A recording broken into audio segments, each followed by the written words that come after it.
Hello, everyone, and welcome back to X-Ranger. Before we begin, I thought it would be interesting if each of you could leave a comment indicating which part of the world you're joining us from. Also, don't forget to like and subscribe if you're enjoying the episodes. Now let's get comfortable, relax, and start our program. I never should have gone out that night. The hair-raising scream that echoed through the forest still haunts my dreams. But as a park ranger, it was my job to investigate. I wish I'd called for backup. My name's Axel Hawthorne, and I've been a ranger at Whispering Pines National Forest for over a decade. I thought I'd seen it all: lost hikers, aggressive wildlife, even the occasional poacher. But nothing could have prepared me for what I encountered on that moonless October night. It was just past midnight when I heard it, a sound that made my blood run cold. It wasn't quite human, wasn't quite animal. It was something else, a primal, guttural howl that seemed to shake the very trees around my cabin. I grabbed my flashlight and service pistol, more out of habit than any real sense of danger. This was probably just some coyotes fighting over a kill, I told myself, or maybe some drunk campers getting rowdy. Either way, I had to check it out. The moment I stepped outside, I knew something was off. The forest was eerily silent. No crickets chirping, no owls hooting. It was as if every living creature was holding its breath, waiting for something to happen. I swept my flashlight across the tree line, its beam cutting through the inky darkness. Nothing seemed out of place at first glance. But then I noticed something that made my heart skip a beat, a set of footprints leading away from my cabin. These weren't your average tracks. They were massive, easily twice the size of my own boots. And they weren't shaped quite right for a bear or any other animal I was familiar with. They looked almost, human. But that was impossible. No human could leave prints that big. Against my better judgment, I decided to follow the tracks. They led me deeper into the woods, away from the well-worn trails and into the untamed wilderness. The further I went, the more uneasy I felt. The trees seemed to close in around me, their branches reaching out like gnarled fingers, trying to grab me. After about 10 minutes of walking, I came to a small clearing. That's when I saw it, a tree with deep gouges torn into its trunk. My first thought was that it must have been a bear marking its territory. But as I got closer, I realized these claw marks were all wrong. They were too high up the trunk, and the spacing was off. Whatever made these marks was big, really big. I was so focused on examining the tree that I almost missed the sound of a branch snapping behind me. I whirled around, my flashlight beam dancing wildly across the underbrush. For a split second, I could have sworn I saw a pair of eyes reflecting back at me, but they were gone so quickly I couldn't be sure. "Hello," I called out, trying to keep my voice steady. "This is Ranger Hawthorne. Is anyone there?" Silence was my only answer, but I couldn't shake the feeling that I was being watched. I decided it was time to head back to my cabin and call for reinforcements. This was starting to feel like more than I could handle alone. But as I turned to leave, I heard it again, that bone-chilling howl, closer this time, much closer. My heart was pounding so hard I could feel it in my throat. I broke into a run, no longer caring about stealth or professionalism. I just wanted to get back to the safety of my cabin. The forest seemed to come alive around me. Branches whipped at my face, roots tried to trip me up.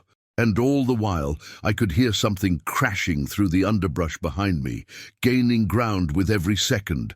I burst out of the tree line and into the small clearing where my cabin stood. I fumbled with my keys, my hands shaking so badly I could barely get them into the lock. Just as I heard heavy footsteps approaching from the forest's edge, I managed to wrench the door open and slam it shut behind me. I leaned against the door, gasping for breath. For a moment, all was quiet. Then I heard it, heavy breathing just outside, followed by the sound of sniffing. Whatever was out there, it was right on the other side of the door. I held my breath, praying that it would lose interest and move on. But then I heard a new sound that made my blood run cold, the doorknob slowly turning. In a panic, I grabbed my radio and called for backup. "This is Ranger Hawthorne at Outpost 17, I whispered urgently. "I need immediate assistance. There's something out here, something big." "Copy that, Hawthorne," came the crackly reply. "Can you describe what you're seeing?" Before I could respond, there was a deafening crash as something slammed into the door. The wood splintered, and I could see long, curved claws reaching through the newly formed gap. "It's trying to get in!" I yelled into the radio. "Send help now!" I backed away from the door, raising my pistol with trembling hands. Another powerful blow, and the door flew off its hinges, and there, silhouetted in the doorway, was a sight that would haunt me for the rest of my days. It was massive, easily 8 feet tall, with a body covered in thick, matted fur. Its arms were unnaturally long, ending in hands tipped with razor-sharp claws. But it was the face that truly terrified me. It was a nightmarish blend of human and animal features, with a protruding snout full of gleaming teeth and eyes that glowed with an eerie intelligence. For a moment, we just stared at each other. Then it let out a roar that shook the cabin to its foundations. I fired my pistol, the muzzle flash briefly illuminating the creature's terrifying visage. It recoiled, more startled than hurt, then lunged at me with incredible speed. I dove to the side, feeling the rush of air as its claws barely missed me. It crashed into my desk, sending papers and equipment flying. I scrambled to my feet and ran for the back door, my only thought to put as much distance between myself and this monster as possible. I burst out into the night, running blindly through the forest. Branches and thorns tore at my clothes and skin, but I barely noticed. All I could focus on was the sound of pursuit behind me, getting closer with each passing second. I don't know how long I ran. It could have been minutes or hours. My lungs were burning, my legs felt like lead, but still I pushed on, driven by pure terror. Finally, I broke through the tree line and found myself on the main road that cut through the park. And there, like a miracle, I saw headlights approaching. It was the backup I had called for. As the vehicle screeched to a halt, I collapsed to my knees, gasping for air. Ranger Zoe Mendez, my colleague from the next outpost over, rushed to my side. "Axel, what happened? You look like you've seen a ghost." I tried to speak, to warn her about the creature, but no words would come. I just pointed weakly back towards the forest. Zoe followed my gaze, her flashlight beam cutting through the darkness. For a moment, I saw it again, that massive, fur-covered silhouette at the edge of the trees. Its eyes gleamed in the light, fixed directly on me. Then, as quickly as it had appeared, it melted back into the shadows. Zoe helped me to my feet and into her vehicle. As we drove back to the ranger station, I tried to explain what I had seen. But the words sounded hollow, unbelievable even to my own ears. A part of me wanted to believe it had all been a hallucination, a product of too many long nights alone in the woods. But I knew better. The terror I had felt was too real, the memories too vivid. And as we passed by my cabin on the way out of the park, I saw the splintered remains of my door lying on the ground. Whatever I had encountered out there in the darkness, it was very, very real. In the days that followed, a thorough search of the area turned up nothing conclusive. There were some strange tracks, some unexplained claw marks on trees, but nothing that couldn't be explained away by known wildlife. Most of my colleagues chalked it up to a bear encounter gone wrong. A few even suggested I had imagined the whole thing, a result of stress and isolation. But Zoe believed me. She had seen something that night too, even if only for a moment. I've requested a transfer to a different park, somewhere with fewer trees and more people. But no matter where I go, I know I'll never forget that night. And sometimes, when the wind blows just right, I swear I can still hear that bone-chilling howl echoing through the trees. A reminder that there are things in this world beyond our understanding. Whatever is out there in Whispering Pines, I hope it stays there. And I pray that no one else ever has to experience the terror I felt on that moonless October night. Story 2. The first scream could have been a coyote. The second, maybe a mountain lion. But the third, that sound chilled us to our bones. It was like nothing we'd ever heard before. A horrifying blend of human and animal that echoed through the valley, freezing us in our tracks. Little did we know, our camping trip was about to turn into a nightmare none of us would ever forget. My name's Lark Holloway, and I've been an avid camper and hiker for most of my life. I thought I'd seen it all in the great outdoors, but nothing could have prepared me for what we encountered in Shadow Mist Valley. It was supposed to be a fun weekend getaway with my two best friends, Zephyr Blackwood and Sage Wilder. We'd been planning this trip for months, eager to explore one of the most remote and beautiful areas of the state. The valley was known for its pristine wilderness and diverse wildlife, but it also had a reputation for being strange. Local legends spoke of mysterious creatures and unexplained phenomena, but we had laughed it off as campfire stories meant to scare tourists. We should have listened. The first day of our trip was uneventful. We hiked deep into the valley, setting up camp near a crystal-clear stream surrounded by towering pines. As the sun began to set, we gathered around our campfire, roasting marshmallows and sharing stories. That's when we heard the first scream. "What was that?" Sage asked, her eyes wide with concern. "Probably just a coyote," I said, trying to sound more confident than I felt. "They can sound pretty human sometimes." Zephyr nodded in agreement, but I could see the unease in his eyes. We all fell silent, straining our ears for any further sounds. For a while, all we could hear was the crackling of our fire and the gentle burbling of the stream. Then, just as we were starting to relax, we heard it again. This time, it was closer, and there was no mistaking the raw, primal fear in that cry. "Okay, that's definitely not a coyote," Zephyr said, standing up and peering into the darkness beyond our campfire's glow. I grabbed our flashlight and swept its beam across the tree line. The shadows seemed to dance and shift, playing tricks on my eyes. For a moment, I thought I saw something move, a large, dark shape that didn't quite match the surrounding forest. But when I focused on the spot, there was nothing there. We were debating whether to pack up and hike out when we heard the third scream. It was so close, it seemed to vibrate the air around us, and it was like nothing I'd ever heard before. A sound that seemed to defy classification, somewhere between human and animal, filled with rage and hunger. "We need to get out of here," Sage whispered, her voice trembling. "Now!" We didn't even bother to pack up our tent. We just grabbed our backpacks and flashlights and started moving, trying to retrace our steps back to the trailhead. But in the darkness, with fear clouding our judgment, we quickly became disoriented. As we stumbled through the forest, I noticed something that made my blood run cold. There were claw marks on the trees we passed, deep gouges in the bark that were far too high up to have been made by any normal animal. "Guys," I said, my voice barely above a whisper, "look at the trees." Sage and Zephyr shone their lights on the marks, their faces pale in the harsh glare of the LEDs. "What could have done that?" Sage asked, her voice quavering. Before anyone could answer, we heard a loud snap behind us, like a branch breaking under a heavy weight. We whirled around, our flashlight beams cutting through the darkness. For a split second, I saw it.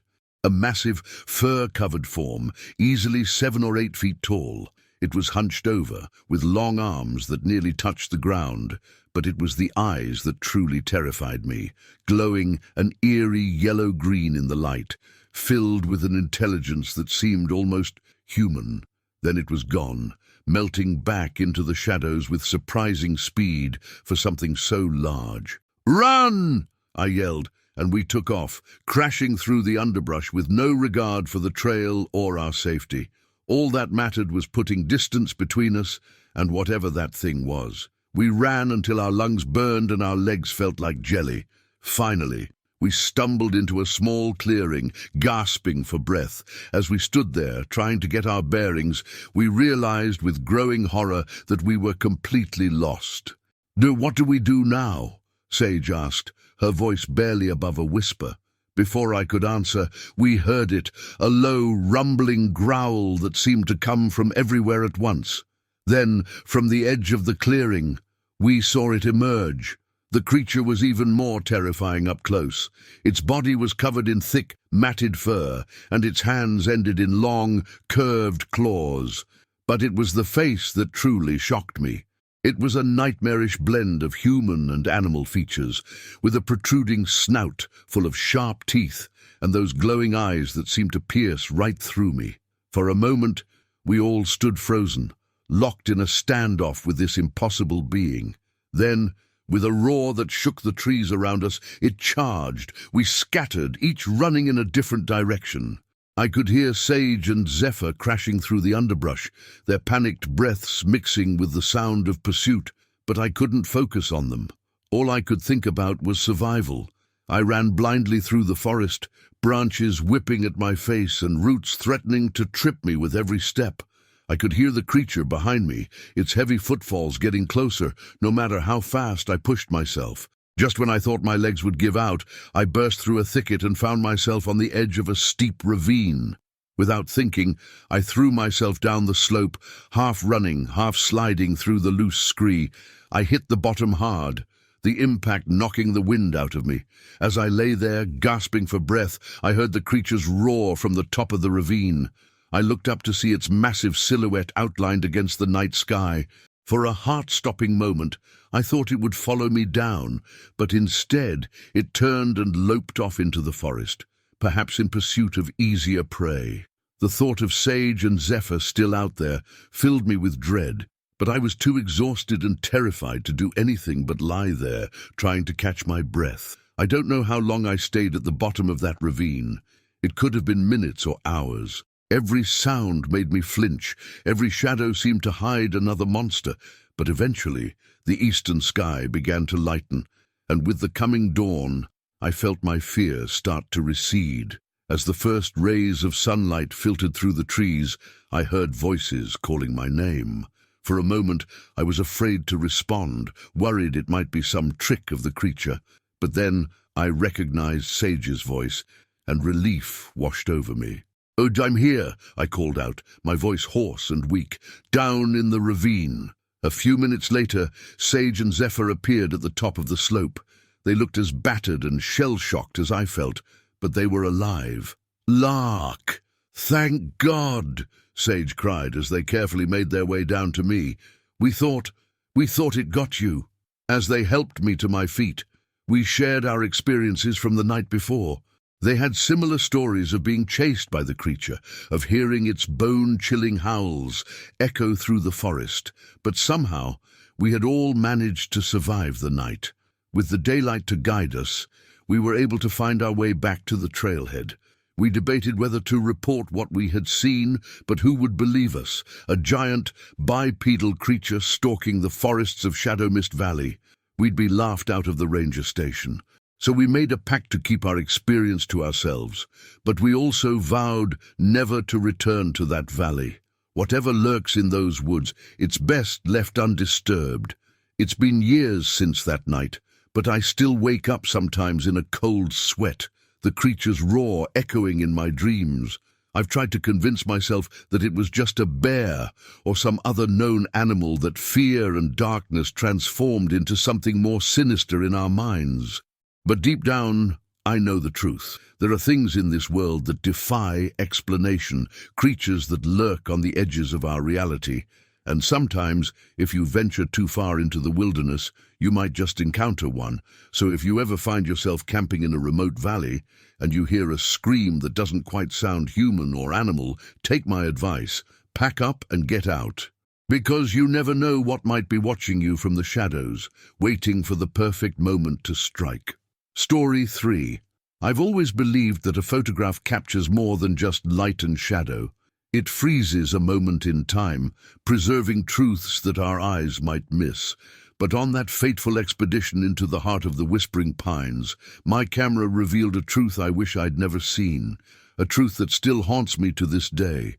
My name is Jasper Hawkins, and I am a wildlife photographer. For over 2 decades, I've trekked through some of the most remote wilderness areas on the planet, capturing images of creatures rarely seen by human eyes. But nothing in my career could have prepared me for what I encountered in those dense, mist-shrouded forests. It all started with a tip from a local ranger named Willow Blackwood. She'd been receiving reports from hikers about strange sightings deep in the backcountry, glimpses of something large moving through the underbrush, eerie howls echoing through the valleys at night. Most dismissed these stories as overactive imaginations or misidentified bears. But Willow had a hunch there was something more to it. "If anyone can get proof of what's out there, it's you, Jasper," she told me, her eyes gleaming with a mix of excitement and apprehension. "Just be careful, okay? There's something not right about those woods." I should have heeded her warning, but the prospect of capturing an undiscovered species on film was too tempting to resist. So, armed with my trusty cameras and enough supplies for a week-long expedition, I set off into the wilderness.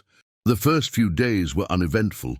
I captured some beautiful shots of the local wildlife, a family of deer drinking from a crystal-clear stream, a majestic eagle soaring overhead.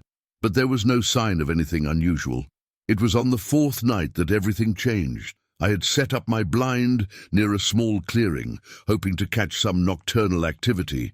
As I sat in the darkness, my camera at the ready, I heard a sound that made the hair on the back of my neck stand up. It was a low, guttural growl, unlike anything I'd ever heard before. My heart pounding, I peered through my camera's viewfinder, scanning the edge of the clearing. That's when I saw it, a pair of eyes reflecting the moonlight, set far higher off the ground than any known predator in these parts. I snapped a rapid series of photos, the sound of my camera's shutter unnaturally loud in the stillness of the night. The eyes blinked once, then vanished. I sat frozen for what felt like hours, barely daring to breathe. Eventually, the normal sounds of the forest returned, the hoot of an owl, the rustle of small animals in the underbrush. Whatever I had seen was gone. With trembling hands, I reviewed the photos on my camera's display. Most were too dark or blurry to make out anything clearly, but in one, just one, I could see a vague outline of something massive and bipedal, with long arms and a shape that was decidedly not human. I barely slept that night, my mind racing with possibilities. What had I seen? A new species of primate, some kind of undiscovered bear, or something else entirely? The next morning, I broke camp early, eager to get back to my base and properly examine the photos. But as I hiked, I couldn't shake the feeling that I was being watched. Every snapping twig, every rustle in the bushes made me jump. It was mid-afternoon when I realized I had a problem. In my haste and distraction, I had wandered off the main trail. The dense canopy overhead made it impossible to get my bearings from the sun. I was lost. As panic began to set in, I forced myself to take deep breaths and think rationally. I had supplies, I had my emergency beacon. All I needed to do was find a clearing where I could set up camp and signal for help. But as the day wore on and the forest grew darker, that rational part of my mind began to slip away. The trees seemed to close in around me, their branches reaching out like gnarled fingers. And all the while, I couldn't shake the feeling of eyes on my back. Just as I was about to give up and activate my emergency beacon, I stumbled into a small glade. Relief washed over me at the sight of open sky above. I quickly set up my tent, my hands shaking so badly I could barely manage the zippers. As night fell, I huddled in my sleeping bag, my flashlight and camera clutched to my chest like talismans. Every sound from the forest beyond seemed amplified. The hoot of an owl, the scurrying of small animals, and something else, something larger, moving with deliberate steps. I must have dozed off at some point, exhaustion finally overcoming fear. I awoke with a start, my heart pounding. Something was different. The forest was eerily silent, as if every living creature was holding its breath. Then I heard it, a low, rumbling breath just outside my tent. Something large was out there, so close I could hear the rustle of fur against nylon. With shaking hands, I raised my camera. If these were to be my last moments, I was determined to capture proof of what was out there. I pressed the shutter button, the flash momentarily illuminating the interior of the tent. In that split second of harsh light, I saw it, a massive, fur-covered hand with long, curved claws, pressed against the side of my tent. The flash seemed to startle the creature. It let out a roar that shook the very ground, and then I heard it crashing away through the underbrush. I lay there, paralyzed with fear, for what felt like hours. As the first light of dawn began to filter through the trees, I finally found the courage to unzip the tent and peer outside. The clearing looked like a war zone. Deep furrows were gouged into the earth. Trees were marked with claw marks far too high for any known animal. And there, leading away into the forest, was a trail of massive humanoid footprints. I didn't wait to pack up camp. I just grabbed my camera and ran, following the sound of rushing water until I found a river. From there, I was able to find my way back to the ranger station. Willow was there when I stumbled in, dirty and wild-eyed. "Jasper, we were just about to send out a search party. What happened out there?" I tried to explain, my words tumbling out in a barely coherent stream. Willow listened patiently, her expression growing more concerned with each passing moment. "Let's see those photos," she said when I had finished. With trembling hands, I handed over my camera. Willow flipped through the images, her brow furrowed in concentration. When she came to the last photo, the one I had taken from inside the tent, she gasped. "My God," she whispered. "What is that?" The image showed a massive, fur-covered arm, easily twice the size of a human's. The hand ended in long, curved claws that looked capable of rending flesh from bone, but it was the background that truly chilled me. There, just visible in the harsh glare of the flash, was a face that was neither fully human nor fully animal, with glowing eyes that seemed to stare right through the lens. Willow looked up at me, her face pale. "Jasper, I don't even know what this is. We need to report this, get a team out there to investigate." But as she reached for the phone, a strange feeling came over me, a certainty that if we revealed this to the world, something terrible would happen. Whether it was the creature coming for us or the woods themselves somehow extracting vengeance, I couldn't say. I just knew we had to keep this secret. "No," I said, snatching the camera back. "No one can know about this. Whatever's out there, it's best left alone." Willow started to protest, but something in my eyes must have convinced her. She nodded slowly. "All right, Jasper, but promise me you won't go back out there. Whatever this thing is, it's dangerous." I agreed readily. My days of wildlife photography were over. How could I go back into the wilderness knowing what lurked in the shadows? That night, as I lay in my own bed for the first time in days, I couldn't shake the feeling that I was still being watched. I told myself it was just paranoia, an after-effect of my terrifying experience.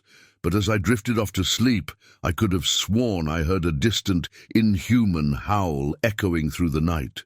Sometimes, in the years since, I've been tempted to share my story, to show the world the proof I captured. But then I remember the terror of that night, the primal fear that gripped me, and I realized that some truths are better left uncaptured, some mysteries better left unsolved. Because once you've glimpsed what lurks in the shadows, you can never truly feel safe in the light again. Story 4. The deer carcass hung from the tree, like a grotesque ornament, its ribcage splayed open and organs missing. This wasn't the work of any mountain lion or bear I'd ever seen. As the stench of death filled my nostrils, a chill ran down my spine. Something was out there in these woods, something that defied explanation, and it was about to turn our hunting trip into a desperate fight for survival. My name's Flint Blackwood, and I've been hunting these mountains since I was old enough to hold a rifle. I thought I knew every inch of this wilderness, every creature that called it home.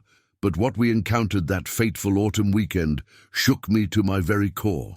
It was supposed to be a routine hunting trip with my two closest friends, Sage Hawkins and Remy Wolf. We'd been planning this excursion for months, eager to bag some deer and enjoy the crisp mountain air. Little did we know we were about to become the prey. The trouble started on our second day out.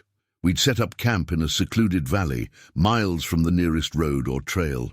As we sat around the campfire that evening, swapping stories and sipping whiskey, Sage suddenly went quiet, his eyes fixed on something in the darkness beyond our little circle of light. "Did you see that?" he whispered, his voice tight with tension. Remy and I followed his gaze, but all I could see was the impenetrable wall of trees surrounding us. "See what?" I asked, a hint of unease creeping into my voice. Sage shook his head as if trying to clear it. "I don't know.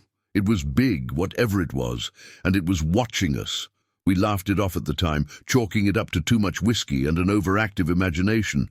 But looking back, that was the moment everything changed. The next morning, we set out at first light, splitting up to cover more ground. I'd been tracking a promising set of deer tracks for about an hour when I came across the carcass. At first glance, I thought it was just a deer that had fallen victim to a predator, but as I got closer, I realized this was something else entirely. The way the body was mutilated, the precision of the cuts. It was almost surgical, and those claw marks, they were like nothing I'd ever seen before. A twig snapped behind me, and I whirled around, my rifle at the ready, but it was just Sage, his face pale and drawn. "And Flint," he said, his voice barely above a whisper, "you need to see this." He led me to a nearby clearing, and what I saw there made my blood run cold. The ground was covered in tracks, massive, humanoid footprints that were easily twice the size of my own boots. "What the hell made these?" I breathed, my mind struggling to process what I was seeing. Sage shook his head, his eyes wide with fear. "I don't know, but whatever it is, it's big, and it's close." As if on cue, a bone-chilling howl echoed through the valley. It was unlike anything I'd ever heard before, not quite human, not quite animal, but something in between that set every nerve in my body on edge. "We need to find Remy and get out of here," I said, trying to keep the panic out of my voice. "Now." We set off in the direction we'd last seen Remy heading, calling his name and firing occasional shots into the air. But with each passing minute, the feeling of being watched grew stronger. The forest seemed to close in around us, every shadow potentially hiding some unknown terror. It was late afternoon when we finally found Remy, or rather, when he found us. He came crashing through the underbrush, his face streaked with dirt and terror. "Run!" he gasped, grabbing my arm. "It's coming!" Before we could ask what it was, we heard it, the sound of something massive moving through the forest behind us, branches snapping like twigs under its weight. We ran blindly through the woods, our earlier caution forgotten in the face of pure, primal fear.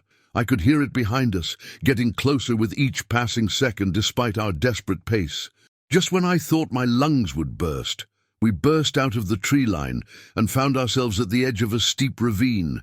There was no way down that wouldn't result in broken bones or worse. "What do we do?" Sage panted, his eyes wild with panic. Before I could answer, I saw it emerge from the shadows of the forest. It was massive, easily 8 feet tall, with a body covered in thick, matted fur. Its arms were unnaturally long, ending in hands tipped with wicked claws. But it was the face that truly terrified me, a nightmarish blend of human and animal features, with glowing eyes that seemed to burn with an eerie intelligence. For a moment, we all stood frozen, locked in a standoff with this impossible creature. Then, with a roar that shook the very ground, it charged. "Split up!" I yelled, diving to the side as the creature barreled past. Sage and Remy scattered in different directions, and the beast hesitated, unsure which of us to pursue. That moment of indecision was all we needed. I raised my rifle and fired, the shot echoing like thunder through the valley. The creature roared in pain and anger, a dark stain spreading across its shoulder, but instead of fleeing, it turned those burning eyes on me. Lips pulled back in a snarl that revealed rows of razor-sharp teeth. I fired again and again, each shot driving it back a step, but it wasn't enough. I knew with a sickening certainty that my rifle wouldn't be enough to bring this monster down. Just as it tensed to spring, a shot rang out from behind me. Sage had circled around and was now peppering the creature with his own rifle. Remy joined in, and suddenly the air was filled with the deafening roar of gunfire. The beast let out a howl of rage and pain, then turned and loped back into the forest with surprising speed for something so large. We kept firing until our magazines were empty, not daring to lower our weapons until the sound of its retreat had faded into the distance. For a long moment, we just stood there gasping for breath, our ears ringing from the gunfire. Then Remy broke the silence with a strangled laugh.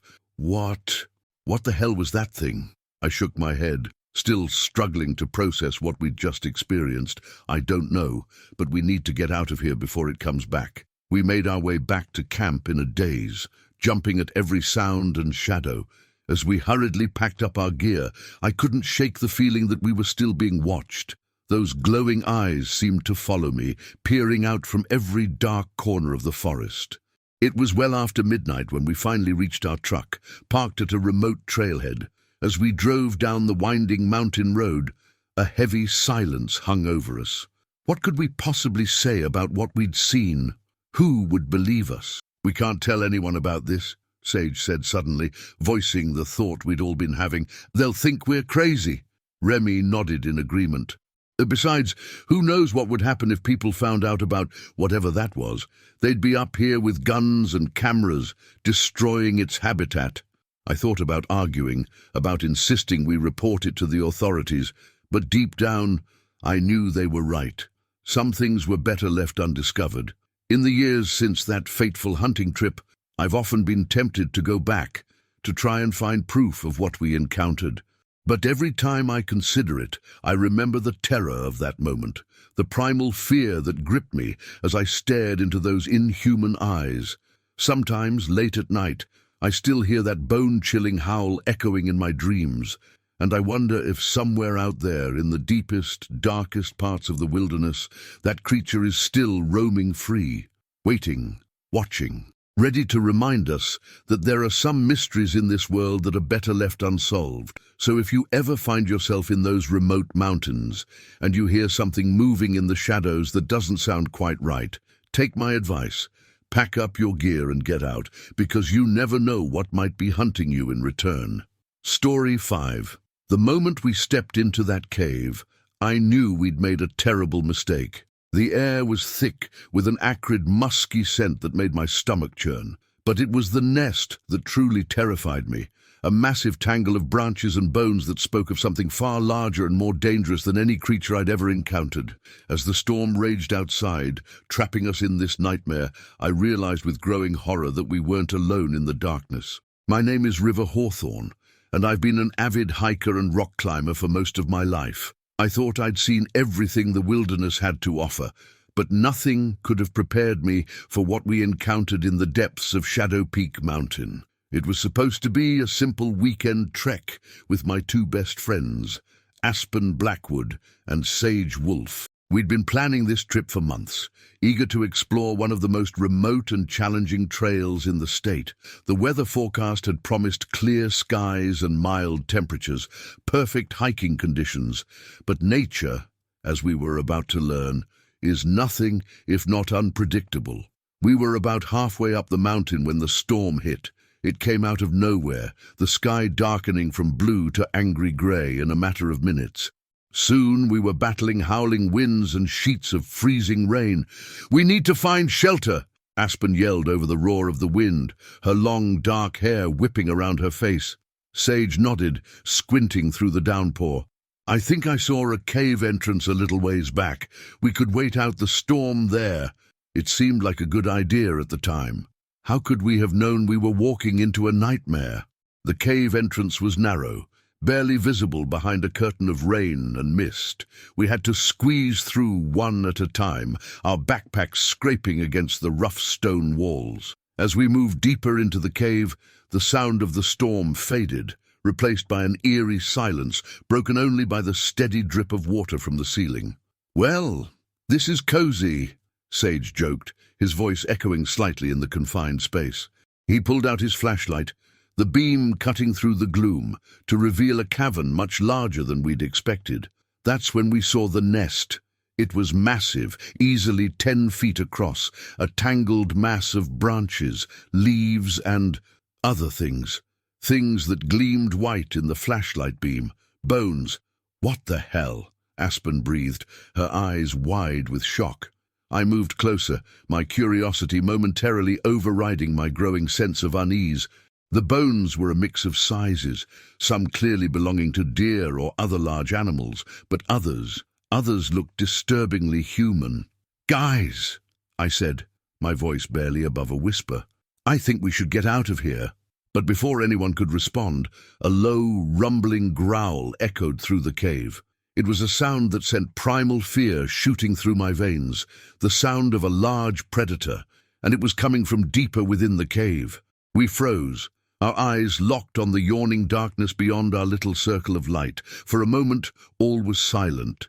Then we heard it, the sound of something large moving towards us, its claws scraping against stone. "Run!" I yelled, already turning towards the entrance. But as we rushed back the way we'd come, a terrible realization hit me. The narrow passage we'd squeezed through to enter the cave was now a raging torrent of water. The storm had intensified, turning the mountain into a network of flash floods. We were trapped. "What do we do?" Aspen cried, panic evident in her voice. Sage was already scanning the cavern, his eyes wild with fear, but his mind clearly racing. "There," he said, pointing to a narrow ledge about 10 feet up the cave wall. "If we can get up there, maybe we'll be out of reach." It was a desperate plan, but it was all we had. We could hear the creature getting closer, its growls growing louder and more menacing with each passing second. I went first, my years of rock-climbing experience coming in handy as I scrambled up the rough stone face. Sage followed, then turned to help Aspen.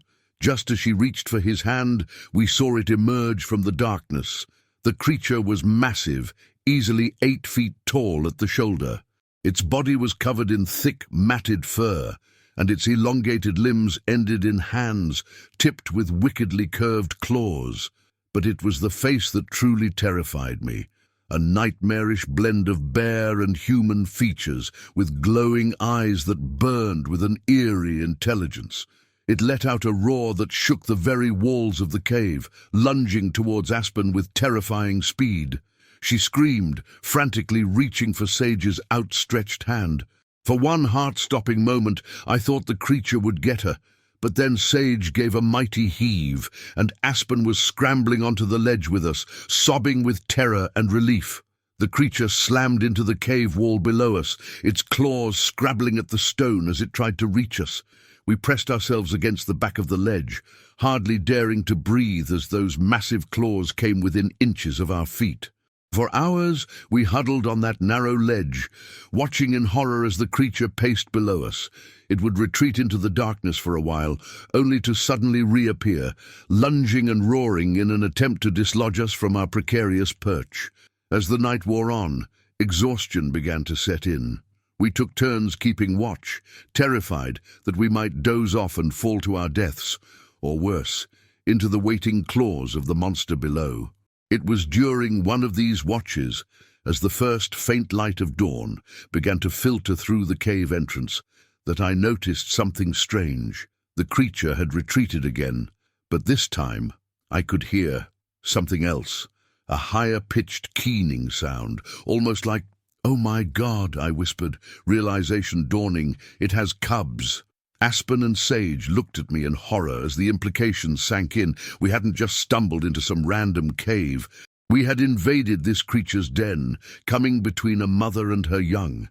As if to confirm my suspicion, we heard the patter of smaller feet echoing through the cave, followed by excited yips and growls. The mother's answering roar was softer this time, almost affectionate. "What do we do now?" Aspen asked, her voice hoarse from fear and thirst.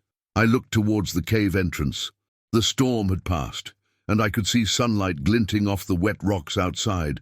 "We wait," I said, "and we hope they leave to hunt." It was another agonizing hour before the mother finally led her cubs out of the cave. We waited until we could no longer hear their movements before daring to climb down from our ledge. Our muscles screamed in protest as we made our way to the entrance, every shadow seeming to hide another monster. But finally, mercifully, we emerged into the bright morning sunlight. We didn't stop running until we reached the ranger station at the base of the mountain. The story we told was met with skepticism and concern, the rangers clearly believing we were suffering from some sort of shared delusion brought on by fear and exposure. In the years since that terrifying night, I've often been tempted to go back to try and find proof of what we encountered. But every time I consider it, I remember the terror of those hours spent huddled on that narrow ledge, the sound of claws scraping against stone still echoing in my nightmares. Sometimes, when I'm out hiking and I pass by a cave entrance, I catch a whiff of that same musky scent we encountered that night, and I wonder if somewhere out there, in the deepest, darkest parts of the wilderness, that creature and others like it are still roaming free. So if you ever find yourself lost in the mountains, seeking shelter from an unexpected storm, think twice before entering that inviting cave, because you never know what might be waiting for you in the darkness. And some mysteries, I've learned, are better left unsolved. Story 6. I've spent years guiding tourists through the darkest corners of Whispering Pines National Park, but nothing could have prepared me for that moonless night when the shadows came alive. What started as a routine nocturnal nature walk turned into a nightmare that still haunts me to this day. Some things I learned are better left hidden in the dark. My name is Zephyr Blackwood, and I've been a park ranger and tour guide at Whispering Pines for over a decade. I thought I knew every trail, every creature, every secret these woods held. But on that fateful night, I discovered just how wrong I was. It was supposed to be a simple night hike, a chance for a group of eager tourists to experience the park after dark. We had a mixed group that evening. A honeymooning couple, Aspen and Rowan, a family of 4 with 2 teenage kids, the Holloway clan, and a solitary photographer named Sage, who was hoping to capture some nocturnal wildlife. As we set out from the visitor center, the air was thick with excitement. The forest at night is a different world, full of sounds and scents that go unnoticed in the light of day. I led the group down the Moonstone Trail, my practice patter filling the air as I pointed out interesting flora and fauna. "Keep your eyes peeled," I told them as we rounded a bend. "If we're lucky, we might spot some of our nocturnal residents, owls, raccoons, maybe even a fox or 2. Little did I know, we were about to encounter something far more terrifying than any fox. We were about an hour into the hike when I first noticed something was off. The normal nighttime sounds of the forest, the hoot of owls, the rustle of small animals in the underbrush, had gone eerily silent. It was as if every creature was holding its breath, waiting for something to happen. I tried to shake off the feeling of unease, chalking it up to an overactive imagination. But then I saw it, a pair of eyes reflecting the beam of my flashlight, set far higher off the ground than any animal I knew inhabited these woods. My breath caught in my throat, but I forced myself to remain calm. "Looks like we've got some company," I said, keeping my voice steady. "Everyone stay close together." The group huddled nearer, a mix of excitement and apprehension on their faces. Sage raised his camera, the soft click of the shutter unnaturally loud in the stillness. That's when we heard it, a low, rumbling growl that seemed to come from everywhere and nowhere at once. It was unlike anything I'd ever heard before, not quite animal, not quite human, but something in between that set every nerve in my body on edge. "What was that?" Aspen whispered, clutching Rowan's arm. Before I could answer, movement caught my eye. Something large was moving through the underbrush parallel to the trail. Whatever it was big, far too big to be any of the known predators in the park. "Everyone stay calm," I said, my mind racing as I tried to figure out our best course of action. "We're going to slowly make our way back to the visitor center. Stay together and keep your voices low." We began to retrace our steps. the beam of my flashlight dancing wildly as I scanned the surrounding forest. The feeling of being watched was overwhelming, as if a dozen pairs of eyes were following our every move. We had only gone a few hundred yards when Cody, the younger of the Holloway kids, let out a terrified yelp. "There!" he cried, pointing into the darkness. "I saw something." I swung my flashlight in the direction he was pointing, and for a split second I saw it. A massive, fur-covered form moving on two legs. It was easily 8 feet tall, with long arms that nearly touched the ground. But it was the face that truly terrified me.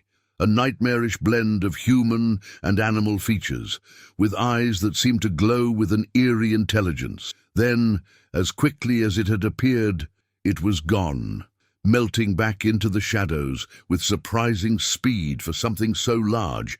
Panic gripped the group. Mrs. Holloway let out a strangled sob, pulling her children close. Sage was snapping photos frantically, his camera flash briefly illuminating the surrounding trees. "Run!" I yelled, abandoning all pretense of calm. "Back to the visitor center, now!" We took off down the trail, years of training and protocol forgotten in the face of primal fear. I could hear it behind us, crashing through the underbrush with terrifying speed. Branches whipped at our faces as we ran, roots threatening to trip us with every step. The sound of our panicked breathing and pounding footsteps filled the air, punctuated by the occasional roar from our pursuer. We burst out of the tree line and into the parking lot of the visitor center, gasping for breath. I fumbled with my keys, my hands shaking so badly I could barely get them into the lock. Just as I heard heavy footsteps approaching from the forest's edge, I managed to wrench the door open. We piled inside, and I slammed it shut behind us, engaging every lock. For a long moment, we all stood there in the darkened visitor center, our ragged breathing the only sound. Then, from outside, came a bone-chilling howl that made the windows rattle in their frames. What was that thing?" Rowan gasped, his face pale in the dim emergency lighting. I shook my head, still struggling to process what we'd just experienced. "I don't know," I admitted. "In all my years here, I've never seen anything like it." We spent a tense night in the visitor center, jumping at every sound from outside. When dawn finally broke, I ventured out to investigate. The parking lot was empty, with no sign of the creature that had chased us. But there, in the soft earth at the edge of the forest, was a set of footprints unlike anything I'd ever seen before.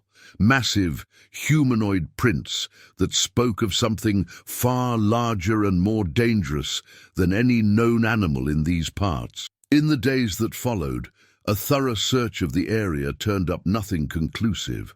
There were some strange tracks, some unexplained claw marks on trees, but nothing that couldn't be explained away by known wildlife. Most of my colleagues chalked it up to mass hysteria, a group hallucination brought on by the darkness and the suggestive nature of a night hike. But I knew what I had seen, and so did the others who were there that night. Sage's photos, which should have provided proof, turned out to be mostly blurred shapes and shadows. But in one, just one, you could make out a vague outline of something massive and bipedal, with glowing eyes that seemed to stare right through the lens. The park officials tried to suppress the story, worried about the impact on tourism, but rumors spread, as they always do. Soon, Whispering Pines had a new attraction. People coming from far and wide, hoping to catch a glimpse of the Whispering Pines monster. As for me, I still work as a ranger, still lead tours through the park, but I no longer do night hikes.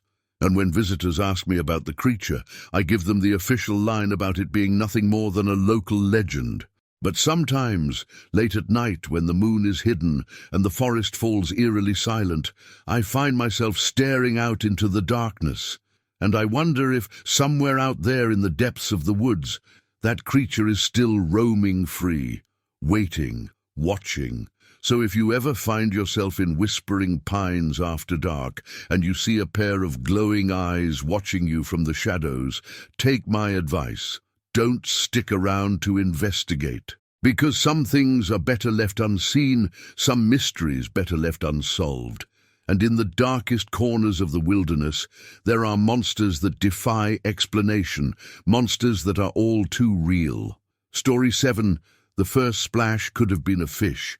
The second, maybe a beaver. But when our boat suddenly lurched, nearly capsizing us, I knew we were dealing with something far more terrifying than any ordinary lake creature. As the dark waters churned around us, I realized with growing horror that we had become prey in a habitat we didn't understand. My name is Zephyr Crowley, and I've been a passionate angler for most of my life. I thought I'd seen everything the waters had to offer, but nothing could have prepared me for what we encountered on the remote shores of Lake Shadowmere. It was supposed to be a relaxing fishing trip with my two best friends, Aspen Blackwood and Raven Wolf. We'd heard rumors of monster-sized trout in this secluded lake, hidden deep in the wilderness. The prospect of landing a record-breaking catch had lured us to this isolated spot, miles from the nearest town or cell phone signal. We arrived at Lake Shadowmere just as the sun was setting, casting an eerie orange glow across the still waters. The lake was larger than I'd expected, surrounded by dense forest that seemed to press in on all sides, as if trying to reclaim the water for itself. "This place gives me the creeps," Raven muttered as we unloaded our gear from the truck. I laughed, trying to shake off my own sense of unease. "Don't tell me you believe those old legends about lake monsters." Aspen joined in, her voice taking on a spooky tone. "Ah, they say it comes out at night, snatching unsuspecting fishermen right out of their boats." We all chuckled, but there was an undercurrent of nervous energy as we launched our small boat and pushed off from shore. The fishing was good at first. We caught several decent-sized trout as night fell, the only sounds the gentle lapping of water against the boat and the occasional splash of a fish breaking the surface. It was well past midnight when things took a turn for the terrifying. I was reeling in what felt like a monster of a fish when I noticed something odd. The water around the boat began to ripple in a strange pattern, as if something large was moving beneath the surface. "Guys," I said, my voice barely above a whisper, "do you see that?" Aspen and Raven leaned over the side of the boat, their flashlight beams cutting through the darkness. "Probably just a big fish," Raven said, but I could hear the uncertainty in his voice. That's when we heard it, a deep, rumbling sound that seemed to come from the very depths of the lake. It was unlike anything I'd ever heard before. Not quite animal, not quite human, but something in between that sent chills down my spine. Before any of us could react, something slammed into the bottom of our boat with tremendous force. We were nearly thrown overboard, scrambling to grab onto anything to keep from falling into the dark waters. "What the hell was that?"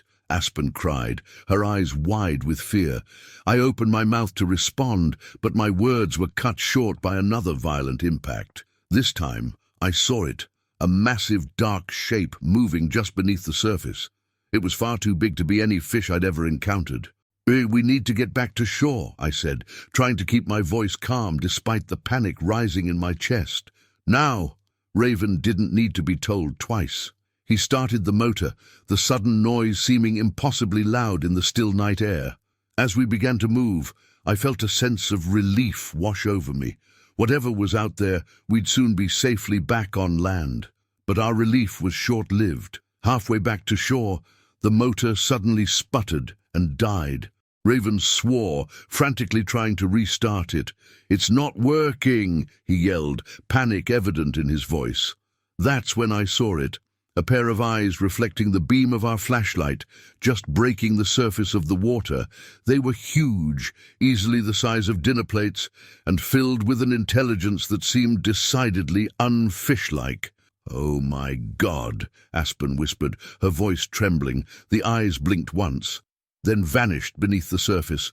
For a moment, all was quiet. Then, without warning, our boat was hit with such force that it nearly capsized. Water poured in over the sides as we desperately tried to bail it out. "We're not going to make it to shore," I realized aloud. "We need to swim for it." Raven looked at me like I was crazy. "Swim? With that thing out there?" Another violent impact rocked the boat, and our decision was made for us. Water was pouring in faster than we could bail it out. We had no choice. On three, I said, my heart pounding so hard I could barely hear my own voice. 1, 2, 3. We plunged into the icy waters of Lake Shadowmere, the shock of the cold momentarily driving all other thoughts from my mind. As I surfaced, gasping for air, I saw our boat disappear beneath the waves, pulled down by some unseen force. "Swim!" I yelled, already striking out for shore. "Don't look back, just swim!" The shore seemed impossibly far away, every stroke an eternity. I could hear aspen and ravens splashing nearby, their panicked breathing mixing with my own. Something brushed against my leg, something large and solid. I kicked out frantically, my foot connecting with what felt like rough, scaly skin. A roar of pain and rage erupted from the water behind me, spurring me on to even greater speeds. I don't know how long we swam. It could have been minutes or hours. All I know is that by the time my feet finally touched the muddy bottom of the lake, my muscles were screaming in protest and my lungs felt like they were on fire. We crawled onto the shore, collapsing on the rocky beach. For a long moment, we just lay there, gasping for breath, unable to believe we had made it. Then Raven let out a strangled cry. "Look!" I raised my head, following his gaze back out to the lake. There, illuminated by the pale light of the moon, was a sight that would haunt my dreams for years to come. A massive form was rising from the water, easily 20 feet long. Its body was covered in what looked like a mix of fur and scales, glistening wetly in the moonlight. But it was the head that truly terrified me. A nightmarish blend of fish and mammal, with a mouth full of razor-sharp teeth and those same intelligent eyes we had seen earlier. For a moment, it regarded us silently from the water's edge. Then, with a roar that shook the very ground beneath us, it slipped back beneath the surface and was gone. We spent a sleepless night huddled on the beach, jumping at every splash and ripple from the lake. When dawn finally broke, we hiked out of the wilderness, not stopping until we reached the nearest town. Our story was met with skepticism and concern. The local authorities conducted a search of the lake, but found nothing out of the ordinary. Our sunken boat was eventually recovered, the damage attributed to rocks or submerged logs. In the years since that terrifying night, I've often been tempted to go back, to try and find proof of what we encountered. But every time I consider it, I remember the terror of those moments in the water, the feeling of something massive and unknown brushing against my legs. Sometimes, when I'm near a large body of water, I catch myself scanning the surface, half expecting to see those enormous eyes staring back at me. And I wonder if somewhere out there, in the deepest, darkest parts of our lakes and rivers, creatures like the one we encountered are still lurking, waiting for unwary prey. So if you ever find yourself fishing on a remote lake, and you hear something large moving in the depths, take my advice, reel in your line and head for shore. Because some fish stories are better left untold, and some catches are better left uncaught. In the murky depths of our world's waters, there are monsters that defy explanation, monsters that are all too real. Story 8. The first footprint could have been a bear's, the second, maybe a large wolf's. But when we saw the third, a massive humanoid print pressed deep into the virgin snow, we knew we were dealing with something far beyond our understanding. As the wind howled around our tent that night, carrying with it sounds that no human throat could make, I realized with growing dread that we weren't alone on that desolate mountain peak. My name is Skylar Frost, and I've been an avid mountaineer for over a decade. I thought I'd conquered every challenge the mountains could throw at me, but nothing could have prepared me for what we encountered on the isolated summit of Mount Whisper. It was supposed to be the crowning achievement of our climbing careers. My best friends Aspen Hawthorne, Raven Blackwood, and I were attempting to be the first team to summit Mount Whisper in winter. The peak was notorious for its treacherous conditions and had claimed the lives of several experienced climbers over the years. But we were confident in our skills and eager for the challenge. We began our ascent on a crisp, clear morning in early January. The mountain loomed before us, its snow-capped peak disappearing into the clouds. As we made our way up the initial slopes, The familiar rush of excitement and anticipation coursed through my veins. "We're making good time," Aspen called out, checking her altimeter. "If we keep this pace, we should reach the first camp by nightfall." Raven grinned, his breath forming small clouds in the frigid air. "First ones up this beast in winter. Can you imagine the sponsorship deals we'll get after this?" I laughed, but there was an undercurrent of nervous energy in my voice. Something about this mountain felt different. The silence was too complete, the shadows too deep. I shook off the feeling, chalking it up to pre-climb jitters. The first 2 days of our ascent were grueling but uneventful. We battled fierce winds and treacherous ice fields, slowly making our way up the mountain's unforgiving face. It was on the 3rd day, as we approached our final camp before the summit push, that things took a turn for the terrifying. We had just finished setting up our tent on a small plateau when Raven called out, his voice tight with confusion. "Guys, you need to see this." Aspen and I made our way over to where he was standing, staring at something in the snow. At first, I couldn't make sense of what I was seeing. It looked like a footprint, but it was massive, easily twice the size of my own boot. And its shape, it wasn't quite human, wasn't quite animal. "What the hell made that?" Aspen whispered, her eyes wide with a mix of fear and fascination. Before I could respond, we heard it. A long, low howl that echoed across the mountainside.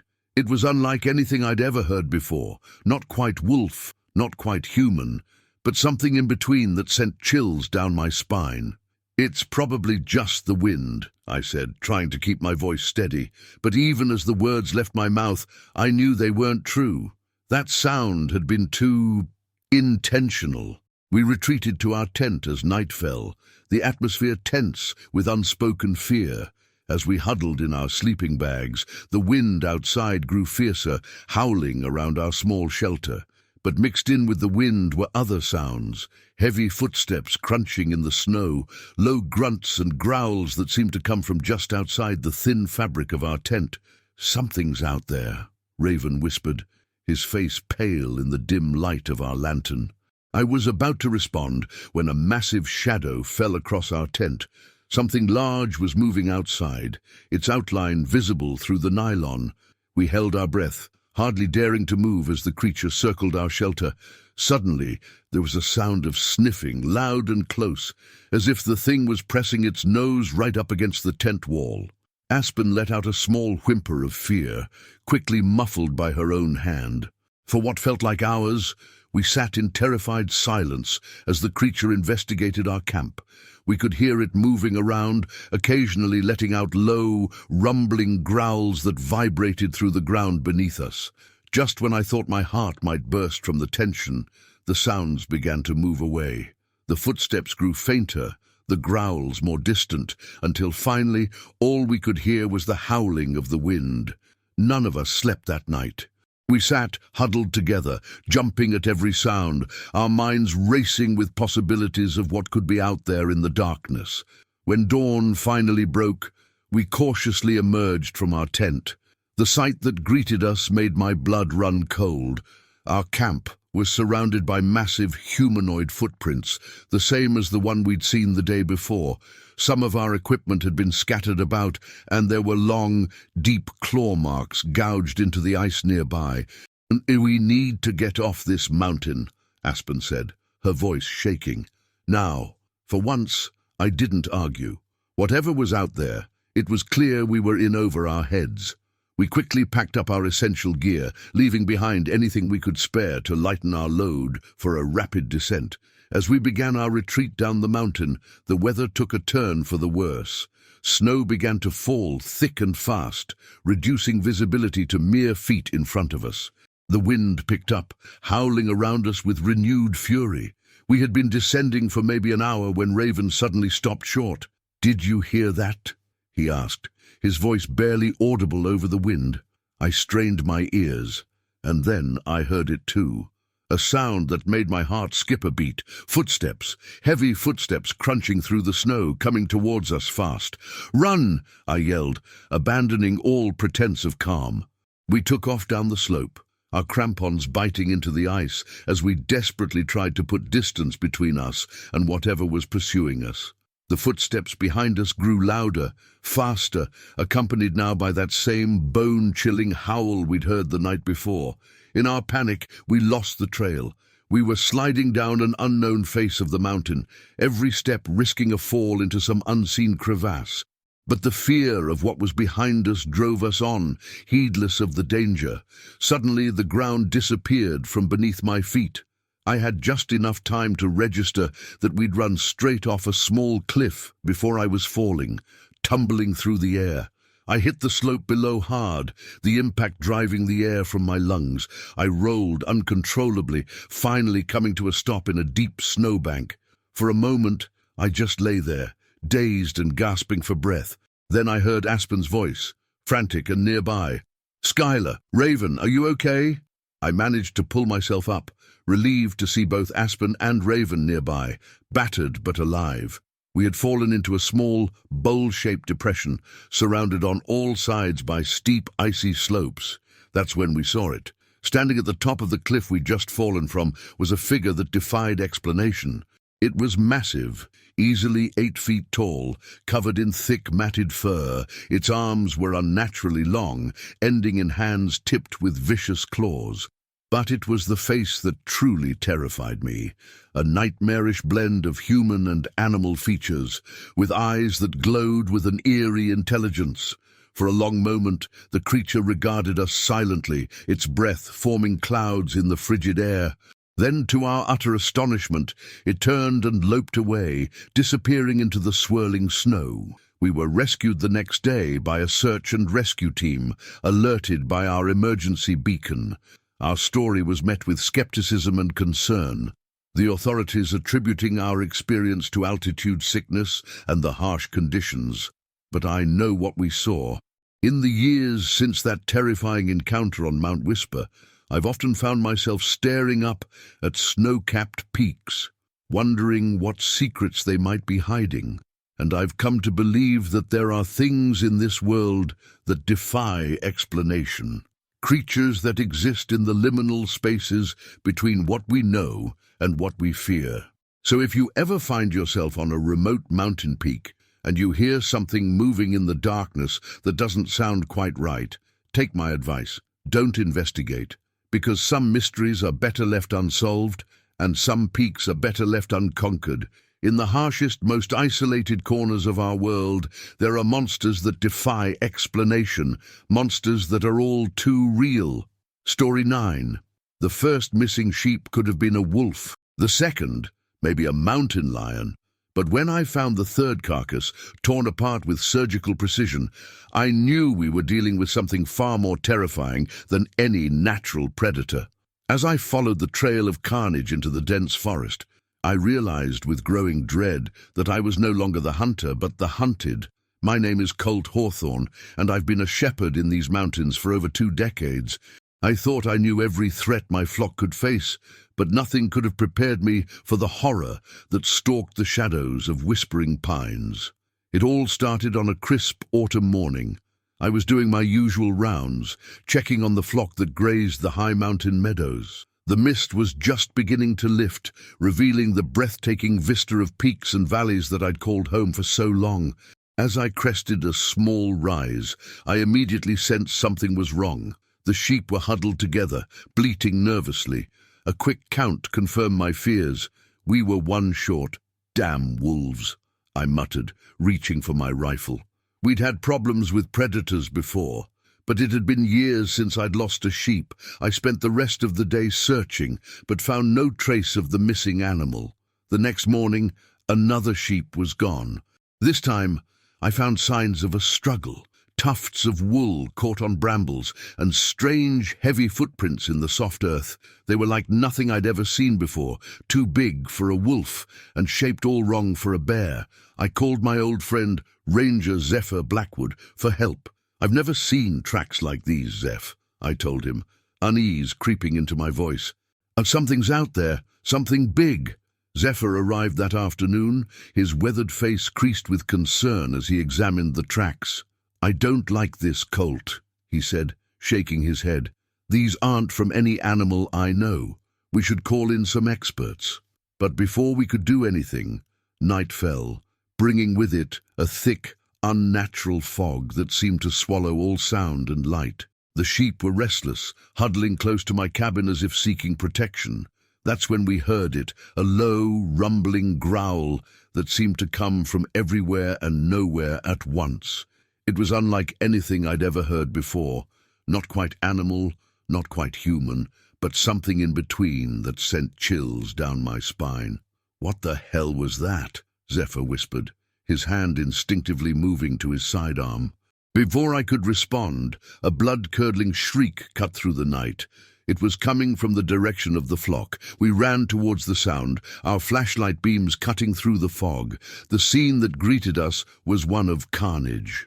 Sheep lay scattered across the meadow, their bodies torn apart with horrifying precision. And there, at the edge of the clearing, was a sight that would haunt my dreams for years to come. A massive, dark figure was hunched over one of my sheep. As our lights fell upon it, it slowly turned its head towards us. I caught a glimpse of glowing eyes, a muzzle slick with blood, and then it was gone, melting into the forest with impossible speed for something so large. "Did you see that?" I gasped, my heart pounding so hard I could barely hear my own voice. Zephyr nodded, his face pale in the harsh glare of the flashlight. "We need to get out of here, Colt, now!" But I couldn't leave. This was my home, my livelihood, and whatever that thing was, it was slaughtering my flock. I had to stop it. Against Zephyr's protests, I grabbed my rifle and headed into the forest, following the trail of broken branches and strange footprints. The fog seemed to grow thicker with each step, muffling all sound except for my own ragged breathing. I don't know how long I walked. It could have been minutes or hours. The forest seemed to shift and change around me, familiar landmarks twisting into unrecognizable shapes in the mist. Then I heard it again, that low, rumbling growl, closer this time, much closer. I spun around, my rifle at the ready, but all I could see was swirling fog. Suddenly, something large moved in my peripheral vision. I whirled to face it, but it was gone. This happened again and again, the creature seemingly toying with me, always just out of sight. My nerve finally broke. I turned and ran, no longer caring about direction or stealth. Branches whipped at my face as I crashed through the underbrush, the sound of pursuit close behind. I burst out of the tree line and back into the meadow where my cabin stood. Zephyr was there, his face a mask of relief that quickly turned to horror as he saw what was behind me. "Colt, get down!" he yelled, raising his weapon. I dove to the ground as Zephyr opened fire. The sound of gunshots was deafening in the still night air. There was a roar of pain and rage, and then the heavy sound of something large crashing back into the forest. For a long moment, we stood frozen, straining our ears for any sign of the creature's return, but all was quiet. What was that thing?" Zephyr asked, his voice shaking. I shook my head, still struggling to process what I'd seen. In that brief moment when the creature had been illuminated by the muzzle flashes, I'd caught a clear glimpse of our tormentor. It was massive, easily 8 feet tall, with a body covered in thick, matted fur.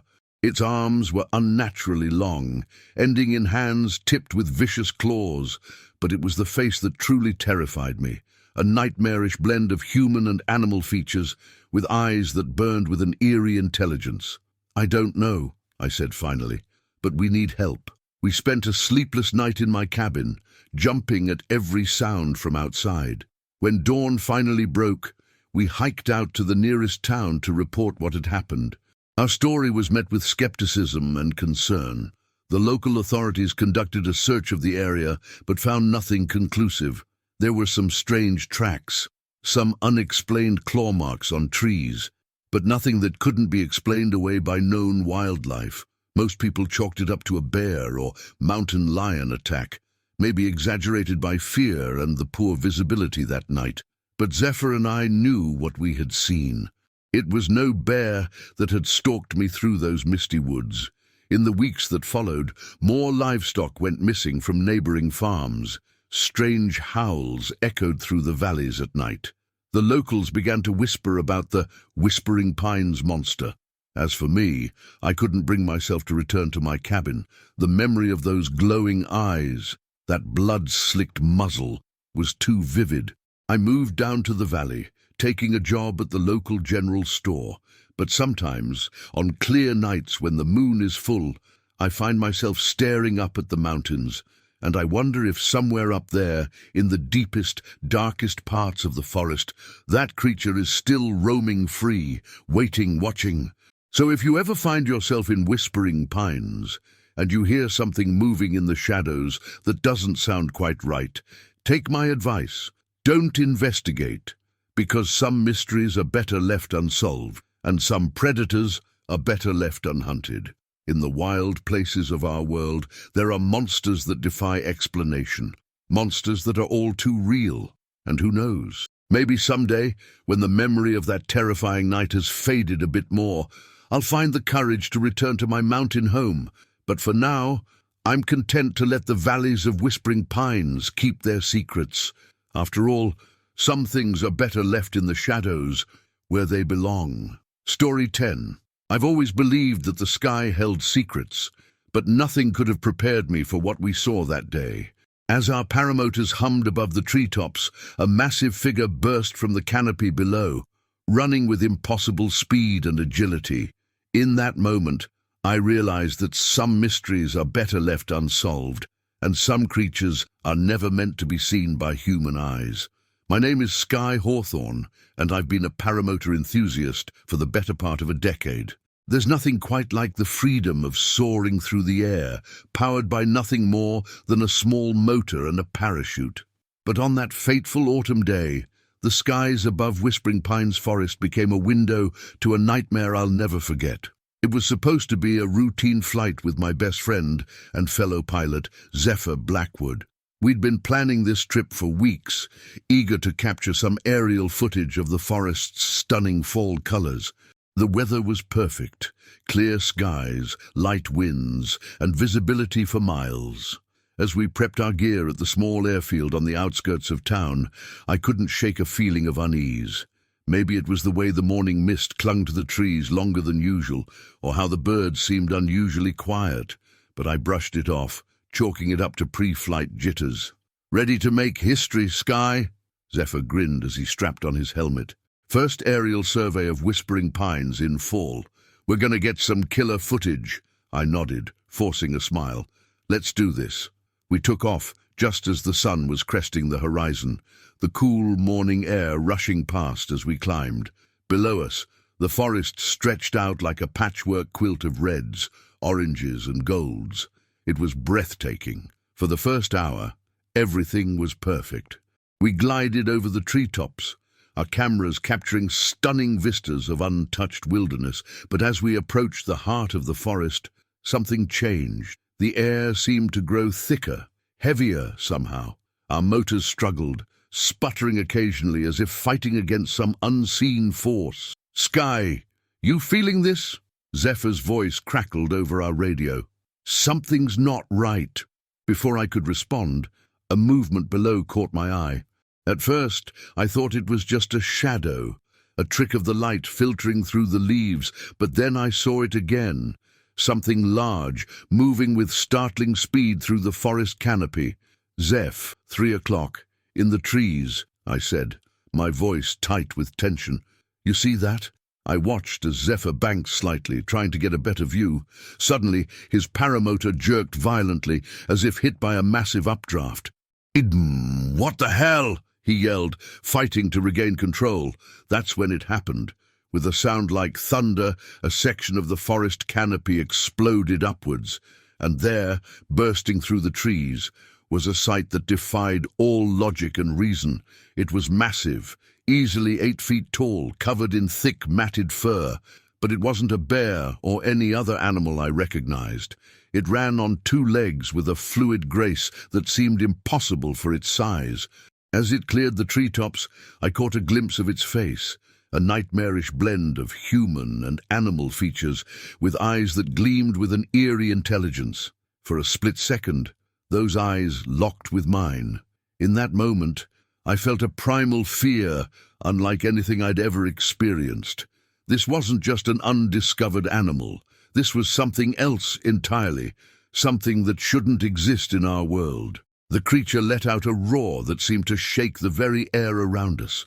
Our paramotors sputtered and stalled, caught in the shockwave of its cry. We began to drop, the ground rushing up to meet us with terrifying speed. "Mayday!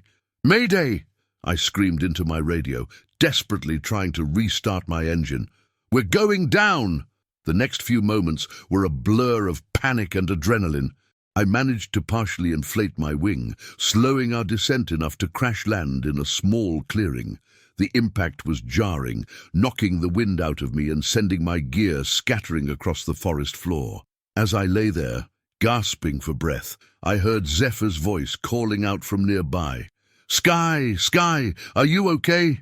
I struggled to my feet, relief washing over me as I saw Zephyr emerging from a tangle of undergrowth. He was battered and bruised, but alive. What was that thing?" he asked, his eyes wide with shock and disbelief. Before I could answer, a low, rumbling growl echoed through the trees. We froze, suddenly acutely aware of how vulnerable we were on the ground. "We need to move," I whispered, grabbing what I could of our scattered gear. "Now." We set off through the forest, trying to put as much distance between us and the clearing as possible. But with each step, I couldn't shake the feeling that we were being watched, hunted. As we pushed through the dense undergrowth, we came across signs that chilled me to the bone. Deep claw marks gouged into tree trunks, massive footprints pressed into the soft earth. And most disturbing of all, an area of flattened vegetation that looked disturbingly like a nest. "Sky," Zephyr said, his voice barely above a whisper, "I don't think that thing was alone." A twig snapped somewhere behind us, and we took off running without a second thought. Branches whipped at our faces as we crashed through the forest, blind panic driving us forward. We burst out of the tree line and onto a dirt road, gasping for breath. In the distance, I could see a small cabin, a ranger station, if I remembered the area correctly. "There," I pointed, already moving towards our potential salvation. We were halfway to the cabin when I heard it. Heavy footsteps, moving fast, coming from the forest behind us. I dared a glance over my shoulder and immediately wished I hadn't. The creature was there, at the edge of the trees. In the full light of day, it was even more terrifying. Its massive frame rippled with muscle beneath its shaggy coat. Those intelligent eyes were fixed on us with predatory focus. We reached the cabin just as the creature burst from the tree line. I slammed the door shut behind us, frantically searching for a lock, a barricade, anything to keep that monster out. For hours, we huddled in that small cabin, listening to the sounds of the creature circling outside. Sometimes it would growl or roar, the sound so deep and powerful it made the windows rattle. Other times there was only an eerie silence, broken only by the sound of heavy breathing just outside the walls. As night fell, the attacks began. The creature hurled itself against the walls and door, each impact threatening to shatter our fragile refuge. We took turns keeping watch, armed with nothing more than a rusty fire axe we'd found in a closet. It was during one of these watches, as the first light of dawn began to filter through the windows, that I noticed something strange. The attacks had stopped. The forest was silent. Cautiously, we emerged from the cabin, blinking in the early morning light. There was no sign of the creature, save for deep claw marks in the cabin's wooden walls and massive footprints in the dirt around the building. We were rescued later that day by a search and rescue team, alerted by our emergency beacon. Our story was met with skepticism and concern, the authorities attributing our experience to the trauma of our crash landing, but I know what we saw. In the years since that terrifying encounter in Whispering Pines, I've often found myself staring up at the sky, wondering what other secrets it might be hiding. And I've come to believe that there are things in this world that defy explanation, creatures that exist in the spaces between what we know and what we fear. Our footage from that day was mostly destroyed in the crash, but one image survived. A blurry shape bursting from the treetops, its form indistinct but undeniably massive and bipedal. It's not proof, not really. But it's enough to keep me awake at night, wondering what's really out there in the wild places of the world. So if you ever find yourself flying over a remote forest and you see something moving below that doesn't quite fit, take my advice. Don't investigate, because some mysteries are better left unsolved, and some creatures are better left undiscovered. In the deepest, darkest parts of our world, there are monsters that defy explanation, monsters that are all too real. Story 11. The echoes of our screams still haunt me, reverberating through the twisted passages of that accursed cave. We went in search of discovery, but what we found was a nightmare beyond imagination. As I write this, my hands still shake, remembering the moment we realized we weren't alone in the darkness. My name is Zephyr Blackstone, and I've been a spelunker for over a decade. I thought I'd seen every wonder and horror the underground world had to offer, but nothing could have prepared me for what we encountered in the Whispering Caverns. It was supposed to be the crowning achievement of our careers. My team, consisting of my longtime friends and fellow cave explorers, Aspen Hawthorne and Raven Wolf, had discovered a new cave system deep in the wilderness of the Appalachian Mountains. Initial surveys suggested it could be one of the largest unexplored cave networks in North America. We arrived at the cave entrance on a crisp autumn morning, the air thick with anticipation. As we double-checked our gear, I couldn't shake a feeling of unease. Maybe it was the way the mist clung to the rocky outcropping, or how the birds fell silent as we approached the yawning mouth of the cave. "Ready to make history?" Aspen grinned, her excitement palpable as she adjusted her helmet light. Raven nodded, his usually stoic face betraying a hint of nervousness. Let's just hope we don't become part of it. We entered the cave, the sunlight quickly fading behind us as we descended into the earth. The first few hours were exhilarating. We mapped twisting passages, squeezed through tight crevices, and marveled at pristine formations that had never known human touch. But as we pushed deeper into the system, something changed. The air grew thicker, heavier somehow. Our lights seemed dimmer, struggling against the oppressive darkness, and there was a smell, musty and animal-like, that grew stronger with each step. "Oh, do you guys smell that?" Raven asked, his voice echoing strangely in the cavern. Before I could respond, Aspen called out from a few yards ahead, "Guys, you need to see this."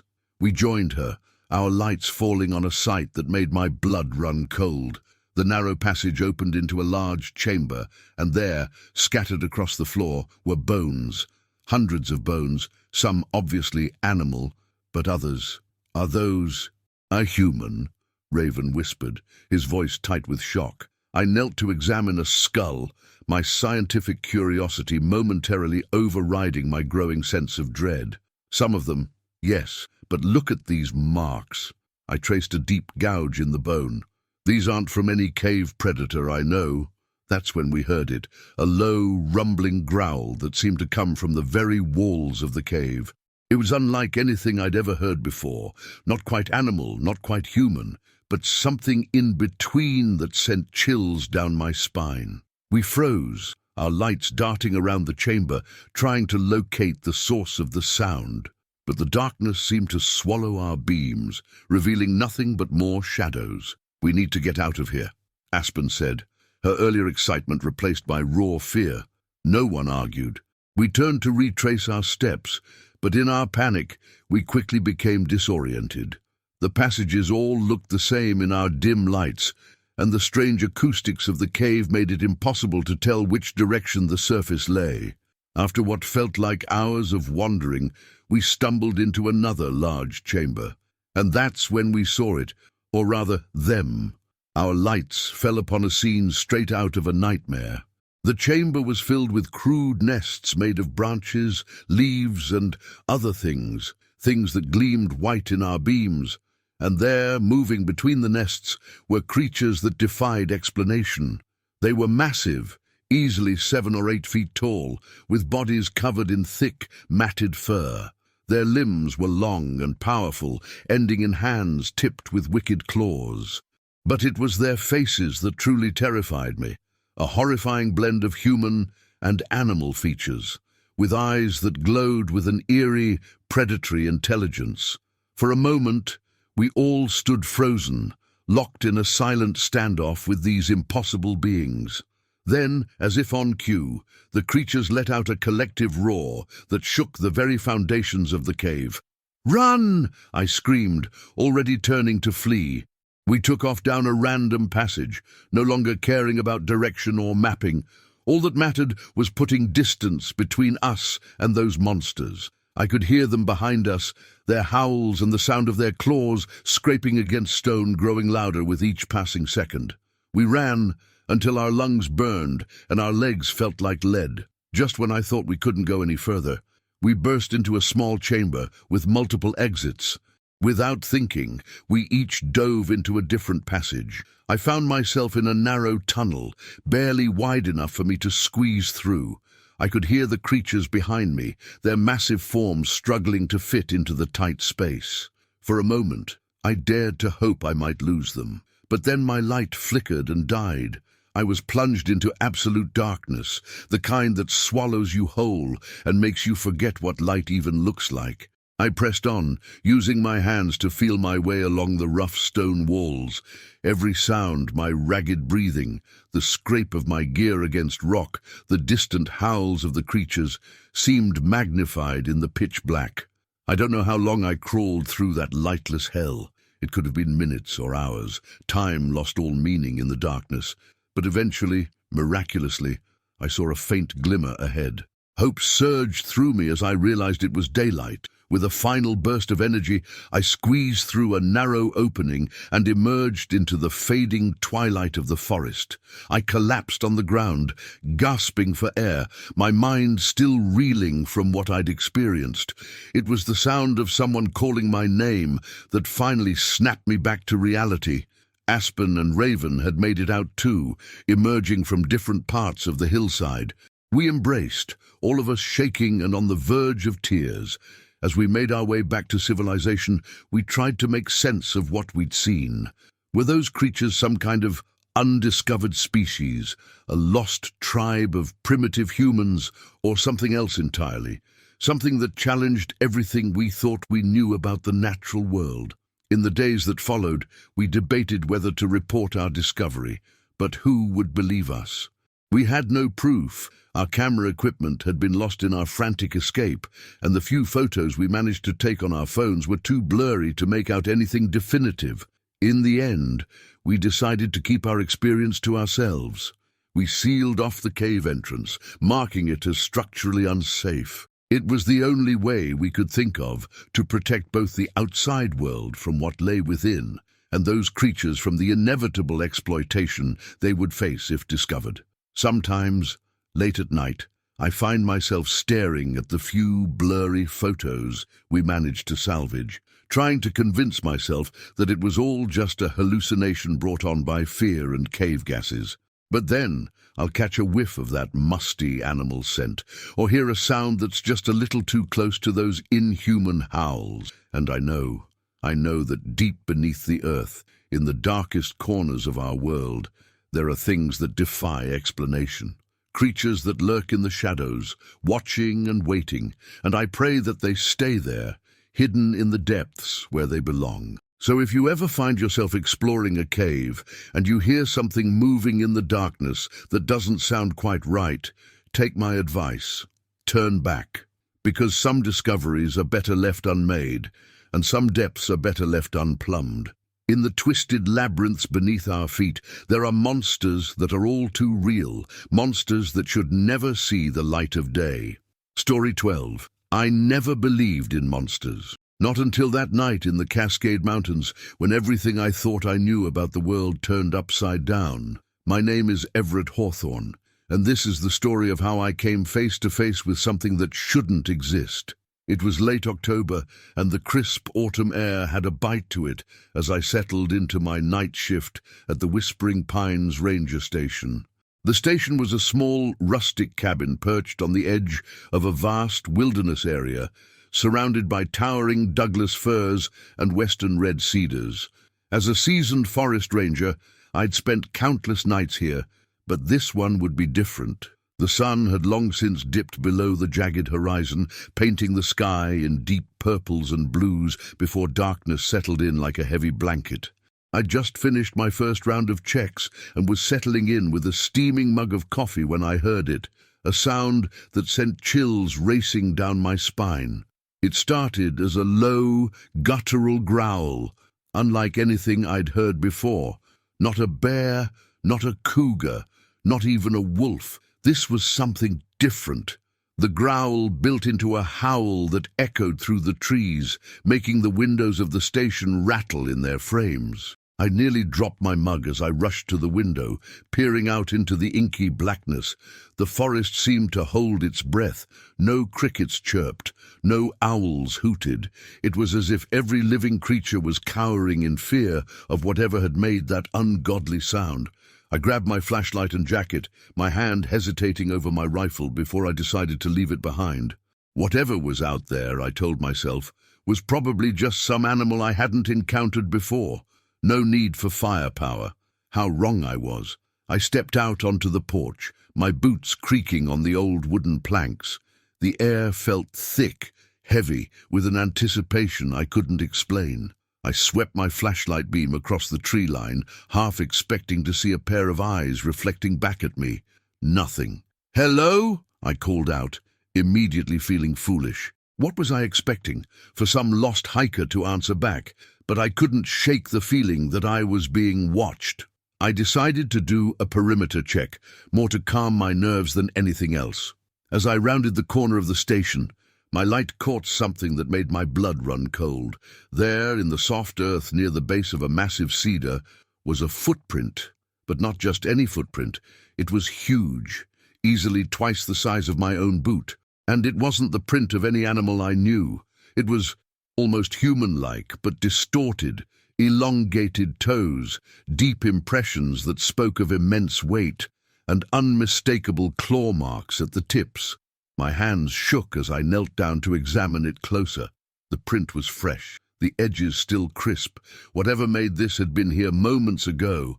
I fumbled for my radio, wanting to call it in, to have someone else confirm what I was seeing. But as I raised it to my mouth, a twig snapped in the forest, loud as a gunshot in the unnatural silence. I whirled around, my light beam dancing wildly across the trees, and then I saw it. Just for a second, a massive shape moved between two pines. It was tall, impossibly tall, and covered in dark fur. I caught a glimpse of muscular arms, far too long to be human, and a face that was a nightmarish blend of man and beast. I'd like to say I stood my ground, that I faced this impossible creature with courage. But the truth is, I ran. I ran faster than I ever have in my life, back to the safety of the ranger station. I slammed the door behind me, my chest heaving as I tried to process what I'd just seen. For hours, I sat there, jumping at every sound, my rifle now clutched tightly in my sweaty hands. I didn't call it in. Who would believe me? I could barely believe it myself. As the first light of dawn began to creep over the mountains, I ventured out again. The footprint was still there, a stark reminder that I hadn't imagined it all. But there was something else too, a tuft of coarse, dark hair caught on a low-hanging branch. I carefully collected it, knowing I'd need some proof of what had happened. In the days that followed, I convinced myself it had been a bear, a trick of the light, my imagination running wild in the dark forest night. But deep down, I knew the truth. There was something out there, something that defied explanation. I've spent the years since that night trying to understand what I saw. I've researched cryptids, spoken to witnesses of similar encounters, and even gone back to that same spot in the Cascades time and time again. I've never seen the creature again, but I know it's out there. And sometimes, on quiet nights when the wind whispers through the pines, I swear I can still hear that bone-chilling howl. My name is Everett Hawthorne, and this is my story. Believe it or not, but know this. There are things in this world that we can't explain, things that lurk in the shadows of our so-called civilized world, and once you've seen them, you can never unsee them. The weeks following my encounter were a blur of sleepless nights and paranoid days. I couldn't shake the image of that creature from my mind. Its massive silhouette burned into my retinas like an after-image from staring at the sun. I found myself jumping at shadows, my nerves frayed to the breaking point. My colleagues noticed the change in me. Bryce Callahan, a fellow ranger with a perpetual smile and a penchant for bad jokes, tried to lighten the mood. "Hey, Ev," he'd say, "you look like you've seen a ghost. Or maybe Bigfoot's been stealing your coffee again." If only he knew how close to the truth he was. I wanted to tell someone, anyone, about what I'd seen that night. But every time I opened my mouth to speak, the words caught in my throat. Who would believe me? I'd be laughed out of the service, labeled as the ranger who cried wolf, or in this case, monster. So I kept it to myself, buried it deep down, where it festered like an open wound. I threw myself into research, spending my off hours hunched over my laptop, scouring forums and websites dedicated to cryptid sightings. I found myself in a rabbit hole of blurry photos, shaky video footage, and first-hand accounts that mirrored my own experience. One name kept popping up in my research: Dr. Meredith Blackwood, a biologist turned cryptozoologist who dedicated her career to studying undiscovered species. Her work was controversial, to say the least, but something about her methodical approach resonated with me. After weeks of internal debate, I finally worked up the courage to email her. To my surprise, she responded almost immediately. We arranged to meet at a small diner in the nearby town of Pinecrest, a neutral ground where I felt safe discussing my experience. Dr. Blackwood was nothing like I'd imagined. I'd pictured a wild-eyed eccentric, but the woman who slid into the booth across from me was poised and professional, her salt and pepper hair pulled back in a neat bun. Her eyes, however, held a spark of curiosity that put me instantly at ease. "Mr. Hawthorne," she said, extending her hand, "it's a pleasure to meet you. I must say, your email intrigued me." I shook her hand, noticing the firm grip. "Thank you for agreeing to meet, Dr. Blackwood. I'm not sure where to begin." She smiled kindly. "Why don't you start at the beginning? Tell me everything you saw, heard, and felt that night." And so I did.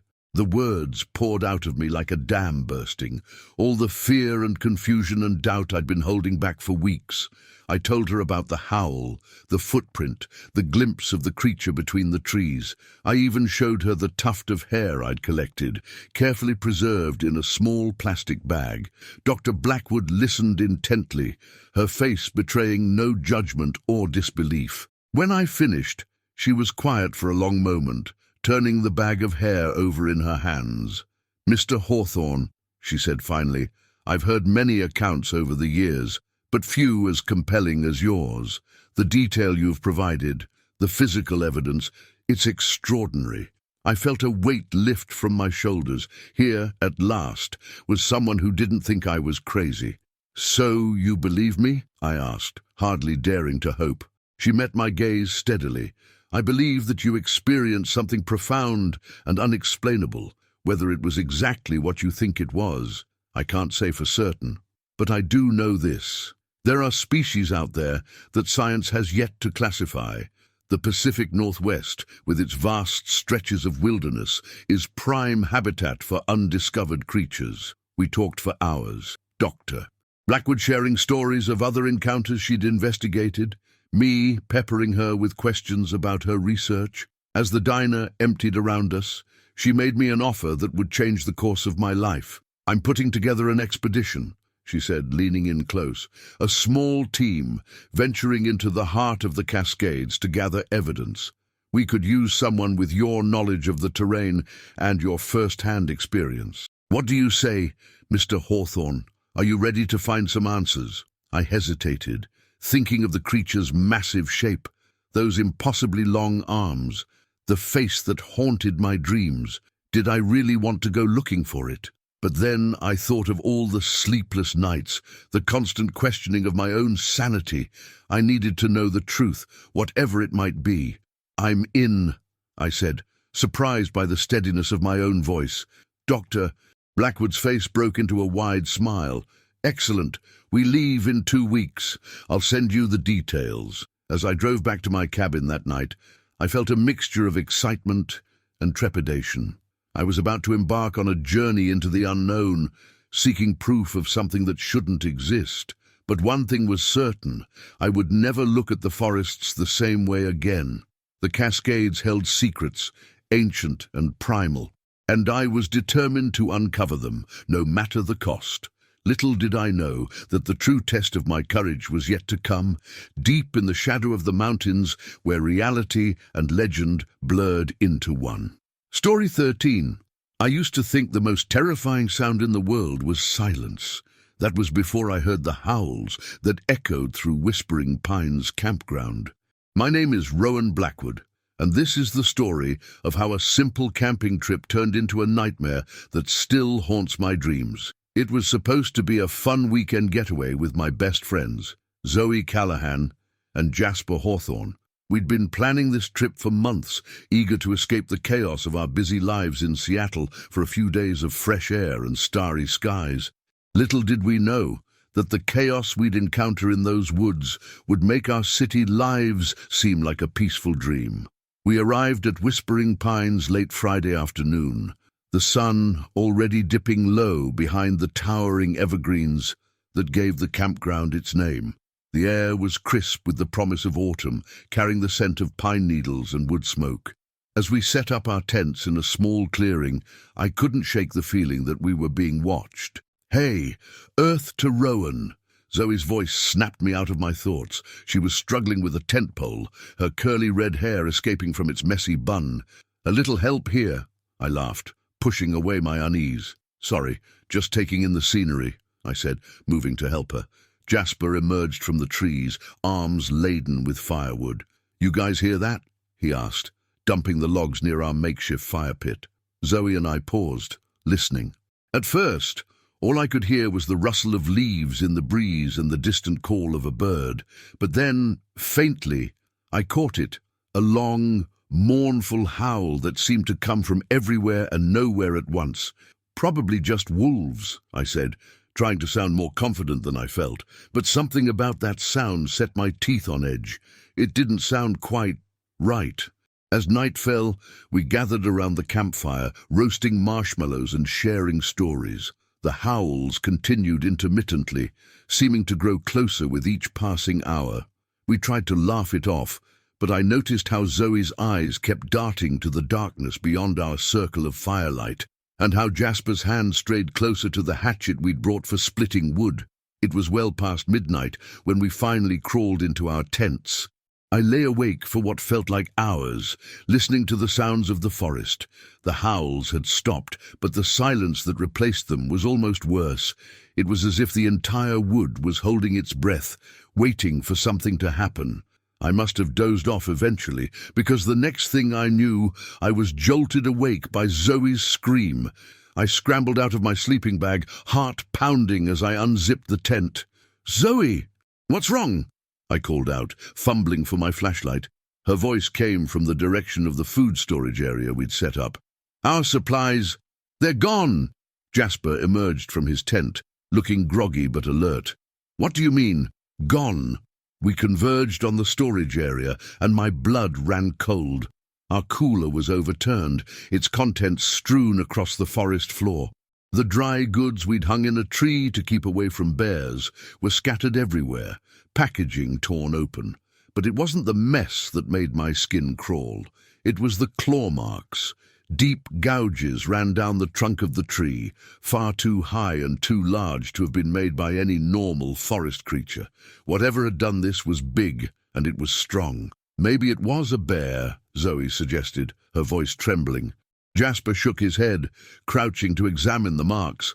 "I've seen bear claw marks before. These are different."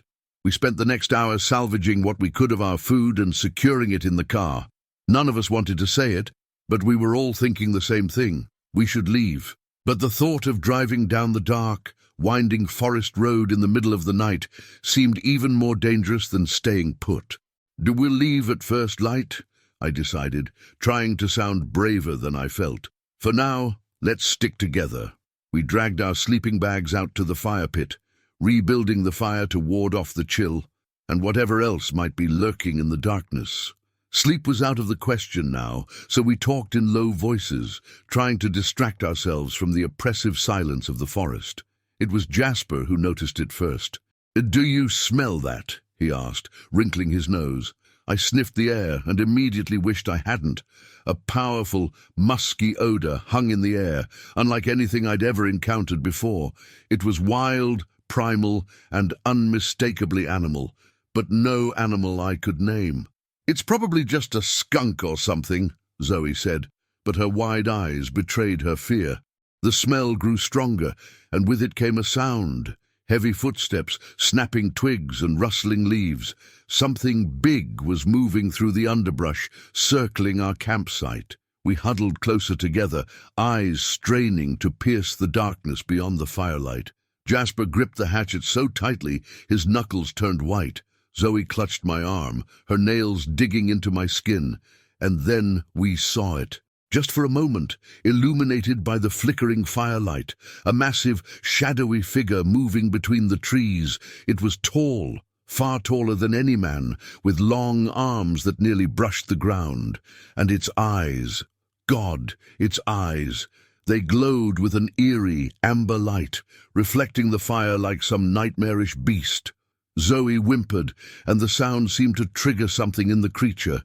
It let out a roar that shook the very ground, a sound of rage and hunger that turned my blood to ice. "Run!" Jasper shouted, and we didn't need to be told twice.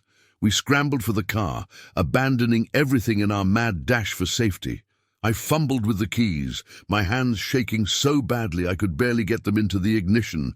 Behind us, trees crashed as the creature gave chase. The engine roared to life, just as a massive form burst from the tree line. In the rearview mirror, I caught a glimpse of matted fur, razor-sharp claws, and those terrible glowing eyes. Then we were peeling out of the campground, gravel spraying as we fishtailed onto the main road. I drove like a woman possessed, taking the twisting forest roads at breakneck speed. Zoe sobbed in the passenger seat, while Jasper kept watch out the back window, warning me every time he thought he saw movement in the trees alongside the road. It wasn't until we hit the highway, the first rays of dawn breaking over the horizon, that we finally began to relax. We drove straight back to Seattle in silence, each lost in our own thoughts, trying to process what we'd seen. In the days and weeks that followed, we tried to rationalize what had happened. We told ourselves it was just a bear, or maybe some sick joke played by other campers.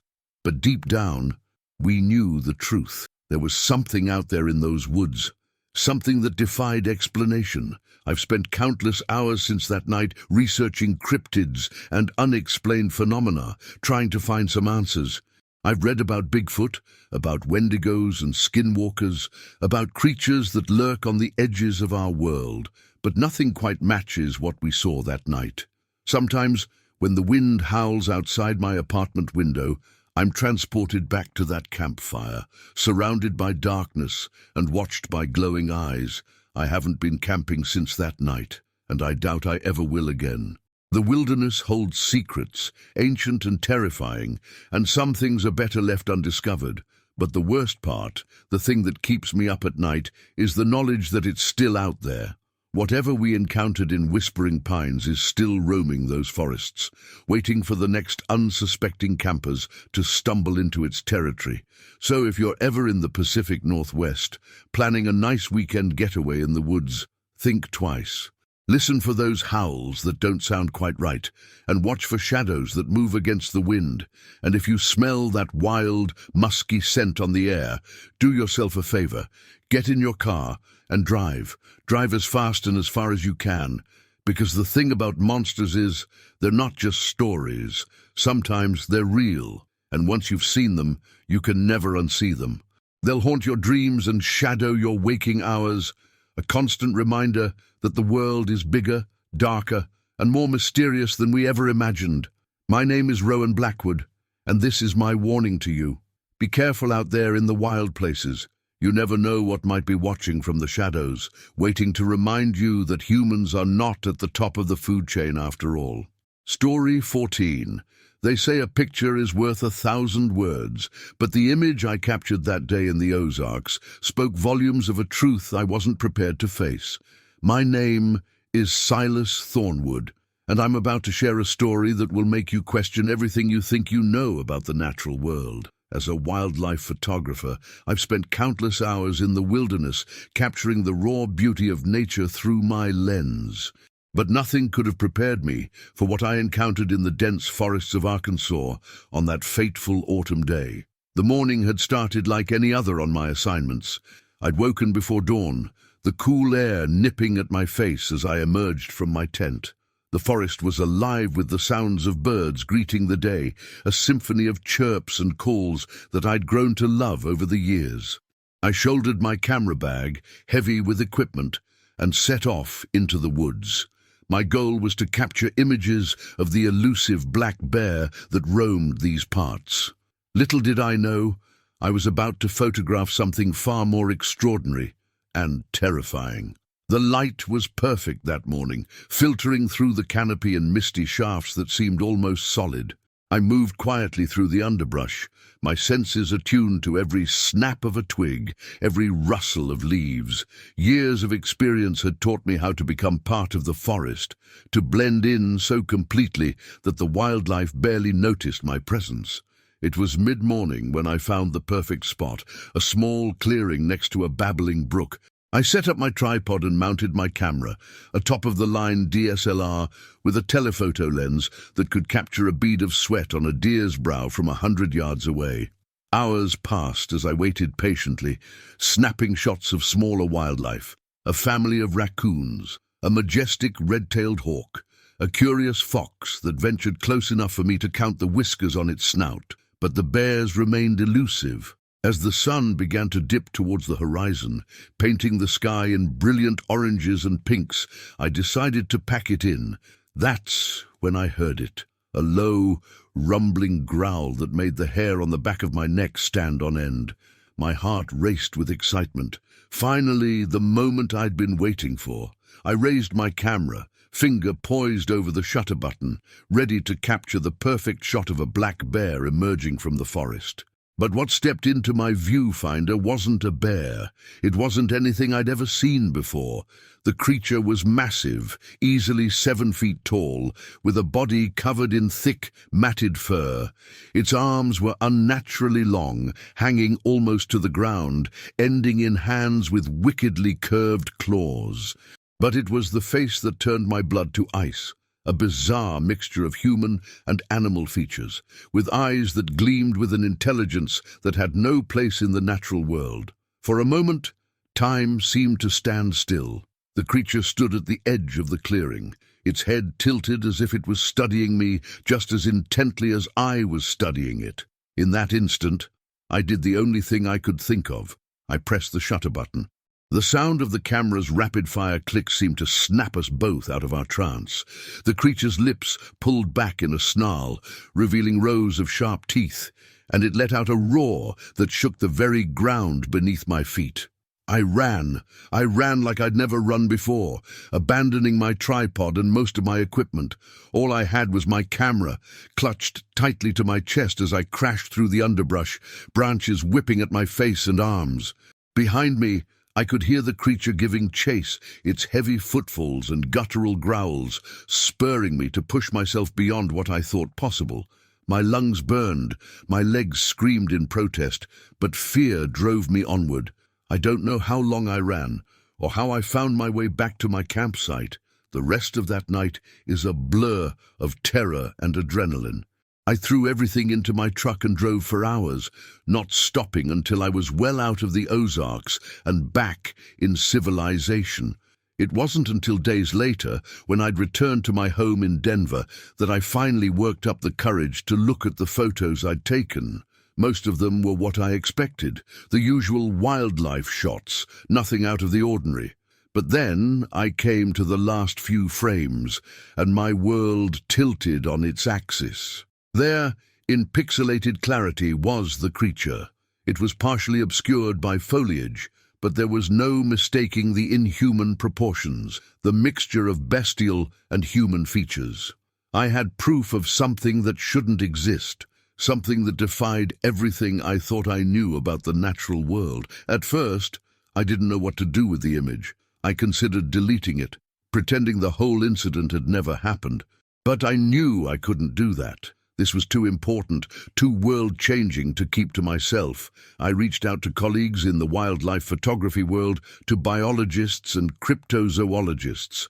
Most dismissed the photo as an elaborate hoax or a case of mistaken identity, but a select few, looked at that image with the same mix of wonder and terror that I felt every time I saw it. One of those people was Dr. Amelia Blackwood, a renowned cryptozoologist who had spent her career searching for evidence of undiscovered species. When I showed her the photo, her eyes lit up with a fervor I recognized all too well. "Mr. Thornwood," she said, her voice barely above a whisper, "do you realize what you've captured here? This could be the evidence we've been searching for all these years. Proof that there are still mysteries out there, creatures that science has yet to classify." In the weeks that followed, Dr. Blackwood and I pored over every detail of the photo, enhancing and analyzing every pixel. We compared it to known species, to folklore and legends from around the world. The more we studied it, the more convinced we became that this was something entirely new to science. But with that excitement came a creeping dread. If this creature was real, what did that mean for our understanding of the world? And more importantly, what other secrets might be hiding in the dark corners of our forests and mountains?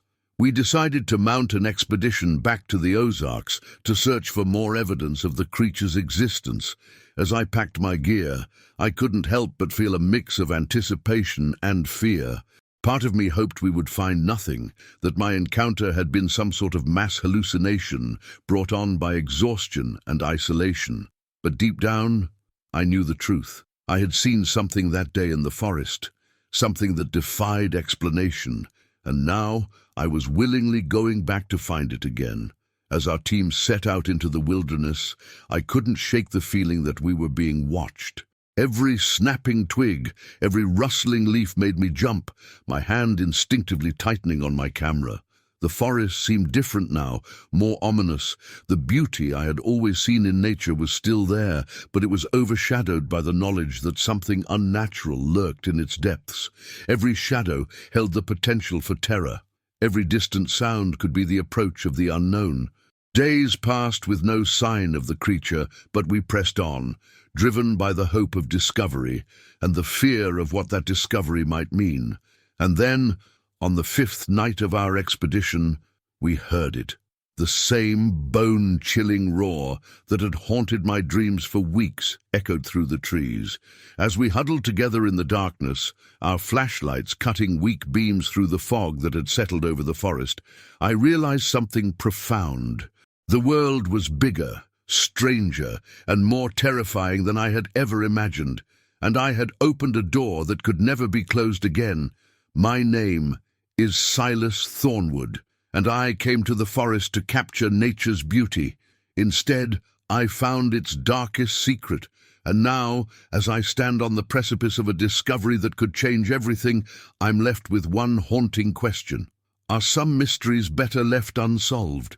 The creature is out there, watching and waiting, and I fear that one day I'll find myself looking through my lens only to see those inhuman eyes staring back at me once again. Story 15. I've been a hunter all my life, but nothing prepared me for what I found in the Appalachian wilderness. My name is Gareth Hawkins, and this is the story of how I came face to face with something that shouldn't exist. It was the first week of deer season, and I'd ventured deeper into the mountains than ever before, seeking the elusive 10-point buck I'd been tracking for 3 seasons.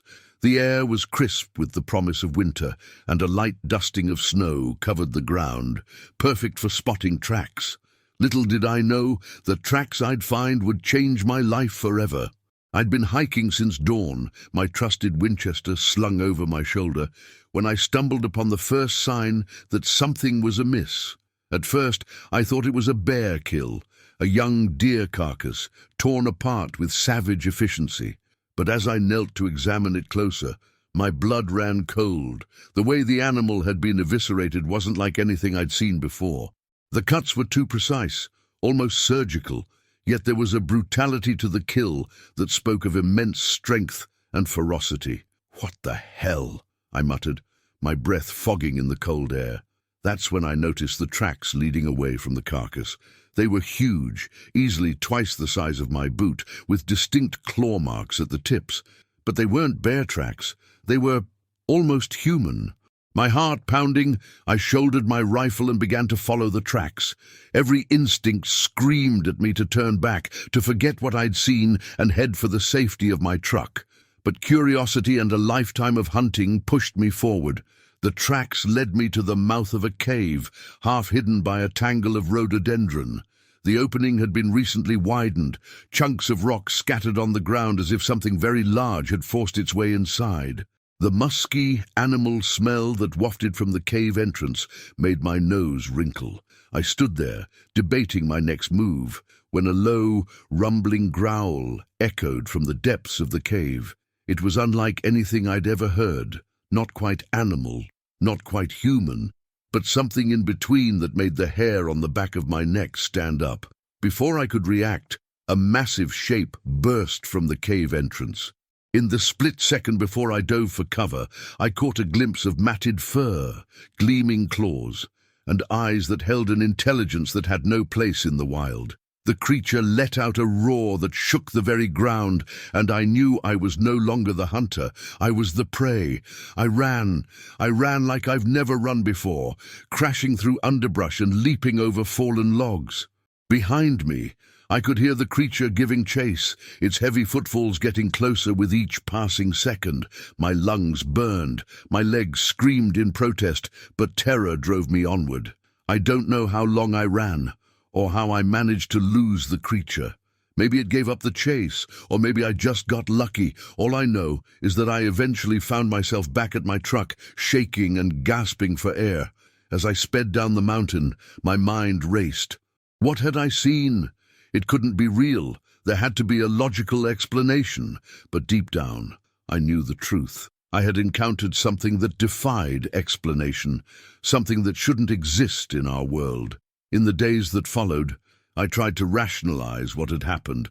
I told myself it was just a bear, or maybe some sick joke played by other hunters. But I couldn't shake the memory of those eyes, too intelligent to be animal, too wild to be human. I couldn't keep it to myself. I needed answers. That's how I found myself sitting across from Dr. Evelyn Blackwood, a cryptozoologist with a reputation for investigating the unexplained. I'd expected skepticism, maybe even ridicule. What I got was rapt attention. "Mr. Hawkins," she said, leaning forward, her eyes bright with excitement. "What you've described matches accounts I've heard from all over the Appalachian region. There's a creature that's been part of local folklore for centuries, something the old-timers call the guardian of the forest. But this is the most detailed first-hand account I've ever heard." I felt a mix of relief and dread. Relief that someone believed me, dread at the implications of what she was saying. "So you're telling me this thing is real, that it's been out there all this time?" Dr. Blackwood's expression turned serious. "Mr. Hawkins, our world is far stranger than most people realize. There are creatures out there that science has yet to classify, living relics from a time before humans dominated the earth. What you encountered, it could be the key to proving their existence." She proposed an expedition back into the mountains to search for evidence of the creature's existence. Part of me wanted to refuse, to forget the whole thing and go back to my normal life. But a larger part, the part that had driven me to become a hunter in the first place, was intrigued. I agreed to guide her team into the wilderness. 2 weeks later, I found myself leading a small group of researchers up the same trail where I'd had my encounter, Dr. Blackwood was there, along with her assistant, a quiet, intense young man named Jasper, and a wildlife biologist named Dr. Zoe Callahan. As we hiked, I recounted every detail of my experience. Dr. Callahan peppered me with questions about the creature's appearance and behavior, while Jasper meticulously documented everything with a high-tech camera. We reached the site of the deer kill by mid-afternoon. Though weeks had passed, the area still bore signs of the violent encounter. Dr. Callahan knelt to examine the scattered bones, her brow furrowed in concentration. "These marks," she said, pointing to deep grooves in one of the larger bones, "they're not consistent with any known predator. The force required to make these cuts, it's astounding." As she spoke, a twig snapped in the forest behind us. We all froze, turning slowly towards the sound. There, half hidden in the shadows of the trees, stood a figure that made my blood run cold. It was the creature, exactly as I remembered it, massive, covered in shaggy fur, with those unnervingly intelligent eyes. For a moment, time seemed to stand still. We stared at the creature, and it stared back, as if assessing us. Then, with a speed that belied its size, it turned and vanished into the forest. "After it!" Dr. Blackwood cried, already sprinting in the direction the creature had gone. The rest of us followed, our scientific caution overcome by the thrill of discovery. We chased the creature for what felt like hours, catching fleeting glimpses of it between the trees. It always stayed just out of reach, leading us deeper and deeper into the wilderness. As the sun began to set, painting the sky in brilliant oranges and pinks, we found ourselves in a small clearing, and there it stood, waiting for us. Up close, the creature was even more awe-inspiring and terrifying than I remembered. It stood easily 8 feet tall, its powerful body covered in thick, matted fur. Its face was a strange blend of human and animal features, with a pronounced brow and a sloping forehead that housed those disturbingly intelligent eyes. Dr. Blackwood stepped forward, her hands raised in a non-threatening gesture. "We mean you no harm," she said softly, as if talking to a frightened animal. "We just want to understand." To our amazement, the creature seemed to respond to her words. It tilted its head, studying us with an intensity that made me shiver. Then, slowly, deliberately, it raised one massive hand and pointed deeper into the forest before turning and loping away with surprising grace for something so large. We stood there in stunned silence, trying to process what had just happened. It was Jasper who finally broke the silence. Did it just communicate with us? Dr. Callahan nodded slowly, her face a mix of excitement and disbelief. "I think it did, and I think it wants us to follow." As we debated our next move, a bone-chilling howl echoed through the forest. It was joined by another, then another, until the air was filled with a chorus of unearthly cries. "There's more of them," I whispered, my hand tightening on my rifle. Dr. Blackwood's eyes were shining with a fervor I recognized all too well. "Don't you see? This could be the greatest zoological discovery of the century. We have to go on." As we gathered our gear and prepared to plunge deeper into the unknown, I couldn't shake the feeling that we were on the verge of something monumental. We were about to pull back the curtain on one of nature's best-kept secrets, to prove that the world was far more mysterious and terrifying than we ever imagined. My name is Gareth Hawkins, and I came to these mountains to hunt deer. Instead, I found myself on the trail of something far more extraordinary. As we follow the creature into the gathering darkness, I can't help but wonder, are we making the discovery of a lifetime, or are we walking into a trap set by a predator far more cunning than any we've ever encountered? Whatever the truth, one thing is certain: the Appalachian wilderness will never look the same to me again. There are secrets hiding in these ancient mountains, and we're about to uncover them, for better or for worse. Story 16. I've spent my entire career studying the intricate dance of ecosystems, but nothing could have prepared me for the night when nature itself seemed to revolt against everything I thought I knew. My name is Dr.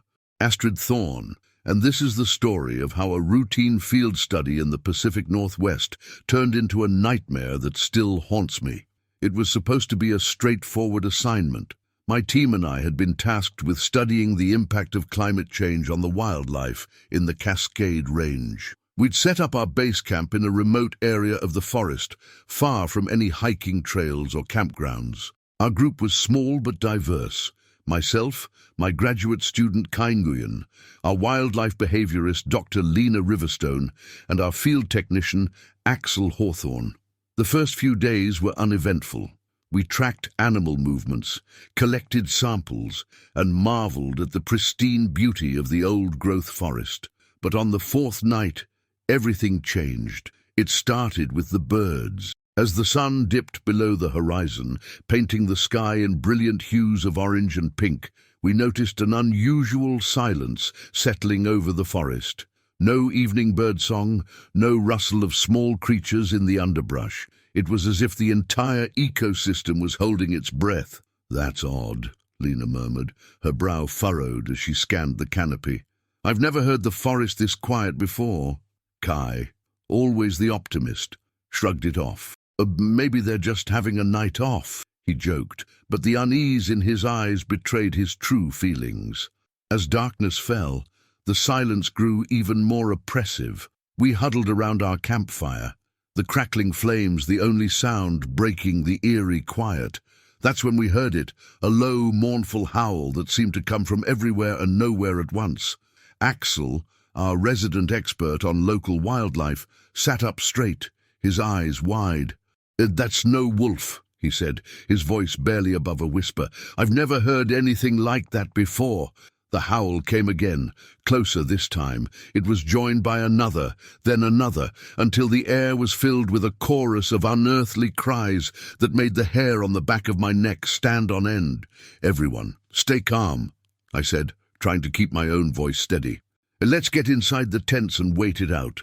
But as we moved to douse the fire, a rustling in the underbrush froze us in our tracks. Something was moving out there, something big, and it was circling our camp. Lena grabbed one of our trail cameras, pointing it towards the sound. The infrared display flickered to life, and what we saw made my blood run cold. A massive shape moved between the trees, far larger than any known predator in these woods. Its movements were fluid, almost graceful, but there was something undeniably wrong about its proportions. "What the hell is that?" Kai whispered, his face pale in the glow of the camera's display. Before any of us could answer, a blood-curdling screech tore through the night. It was the sound of an animal in mortal terror, a sound I'd heard before, but never with such intensity. Whatever was out there, it was hunting. "Do we need to leave now?" Axel said, already moving to pack up our essential gear. But as we scrambled to break camp, the forest around us erupted into chaos. Animals burst from the underbrush in a panic. Deer, raccoons, even a bear cub, all fleeing from some unseen terror. They paid no attention to us, driven by a primal fear that overrode everything else. In the confusion, I lost sight of Kai.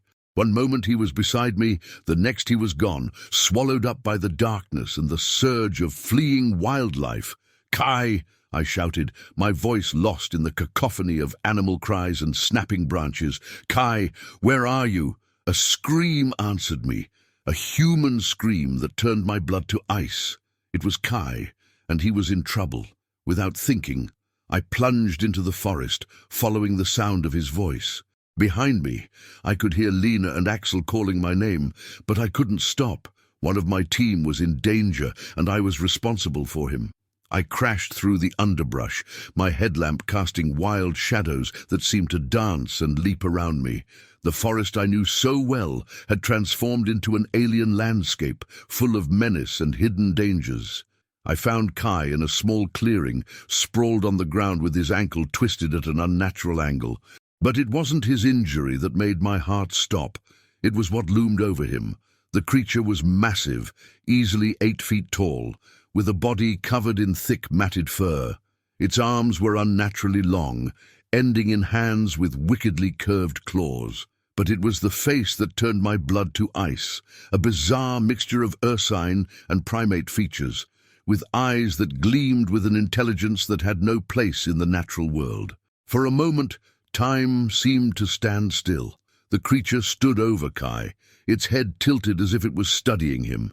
In that instant, every scientific principle I'd built my career on seemed to crumble.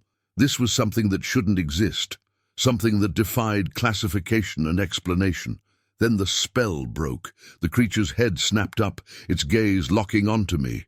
A low growl rumbled from its chest, a sound that vibrated through the very ground beneath my feet. "Dr. Thorne, run!" Kai shouted, his voice cracking with fear. But I couldn't run. I couldn't leave him there. Instead, I did the only thing I could think of. I raised my camera and started snapping photos. The flash seemed to startle the creature. It reared back, letting out a roar that shook the trees. Then, with a speed that belied its size, it turned and vanished into the forest, leaving nothing but broken branches and a lingering, musky scent in its wake. I rushed to Kai's side, my hands shaking as I checked him for injuries. Apart from his twisted ankle and some scratches, he was unharmed, but the look in his eyes told me he was far from okay. "What was that thing?" he whispered, his gaze still fixed on the spot where the creature had stood. I shook my head, at a loss for words. "I don't know, Kai. I really don't know." We made it back to camp, where Lena and Axel were frantically packing up our gear. One look at our faces told them all they needed to know. "We need to get out of here," Axel said, his usual easygoing demeanor replaced by grim determination. "Whatever's out there, it's not natural." As we hiked back to civilization, the forest around us remained unnaturally quiet. No birds sang, no insects chirped. It was as if the entire ecosystem was still cowering in fear of what had passed through. We reported our encounter to the local authorities, but our story was met with skepticism and thinly veiled amusement. Without concrete evidence, we were just another group of researchers spooked by shadows in the woods. But I knew what I had seen, and I had the photos to prove it. In the weeks that followed, I pored over those images, analyzing every pixel. The creature was always just out of focus, a blur of movement that defied clear identification. But there was no denying its presence, its reality. I reached out to colleagues, to cryptozoologists, to anyone who might be able to shed light on what we'd encountered. Most dismissed it as a bear or a misidentified known species. But a select few, looked at those photos with the same mix of wonder and terror that I felt every time I saw them. One of those people was Dr. Evelyn Blackwood, a renowned cryptozoologist who had spent her career searching for evidence of undiscovered species. When I showed her the photos, her eyes lit up with a fervor I recognized all too well. "Dr. Thorne," she said, her voice barely above a whisper, "do you realize what you've captured here? This could be the evidence we've been searching for all these years. Proof that there are still mysteries out there, creatures that science has yet to classify." As I sit here now, preparing for another expedition into those woods, I can't help but feel a mix of excitement and dread. Part of me hopes we find nothing, that our encounter was some sort of mass hallucination brought on by stress and isolation. But a larger part, the part that drove me to become a scientist in the first place, is thrilled at the prospect of discovery. Whatever is out there in those forests, it represents a challenge to everything we think we know about the natural world. My name is Dr. Astrid Thorne, and I went into the wilderness to study the impact of climate change. Instead, I found something that could change our understanding of nature itself. As I pack my gear and prepare to head back into those silent woods, I can't shake the feeling that we're on the verge of something monumental, something that will force us to rewrite the textbooks and reconsider our place in the natural order. The creature is out there, waiting, and this time we're going to find it no matter what the cost. Story 17. I used to think the scariest things in life were the unknown monsters lurking in faraway forests or deep caves. But that was before the night I realized the most terrifying creature of all was living right in my own backyard. My name is Raven Hawthorne, and this is the story of how my quiet suburban life turned into a waking nightmare. It all started on a balmy summer evening in our little cul-de-sac of Whispering Pines, a cookie-cutter neighborhood on the outskirts of Portland in Oregon.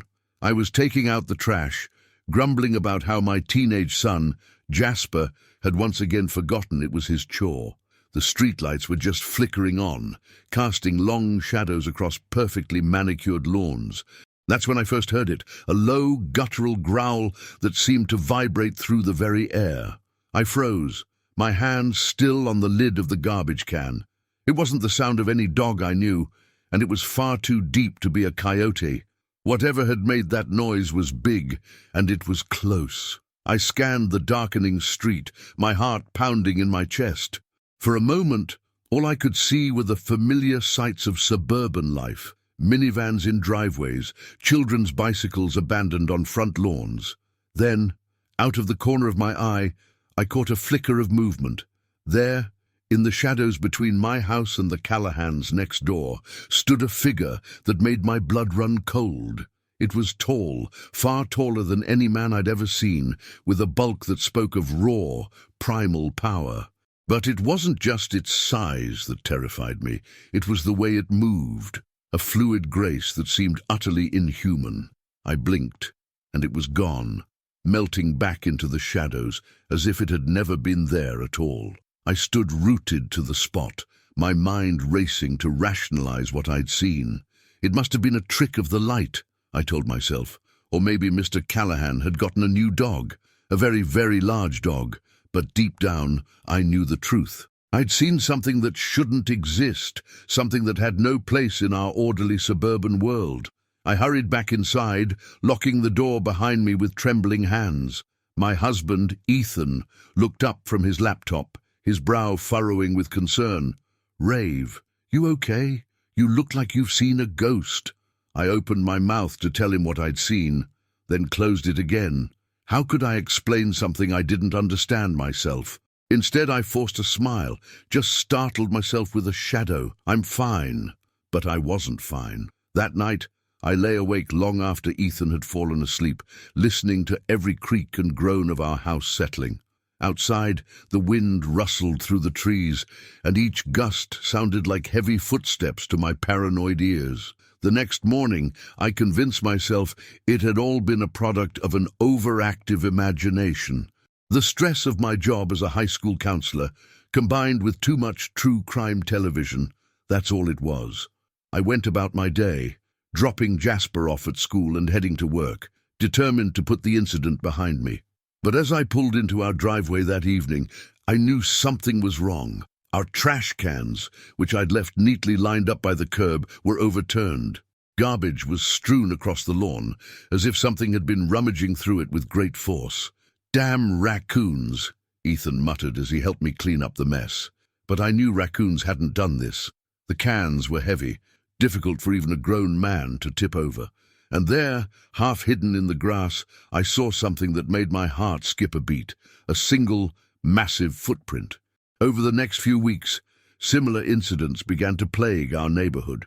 The Riverstones, 2 doors down, reported that something had destroyed their vegetable garden overnight, leaving behind strange, musky-smelling fur caught on the broken fence. Old Mrs. Thorne swore she'd seen a giant, hairy man peering into her second-story window, a story that was laughed off as the ramblings of a senile woman. But I knew better. With each passing day, my certainty grew. There was something out there, something that didn't belong in our world of manicured lawns and HOA regulations. I began to research, spending late nights hunched over my laptop while the rest of the house slept.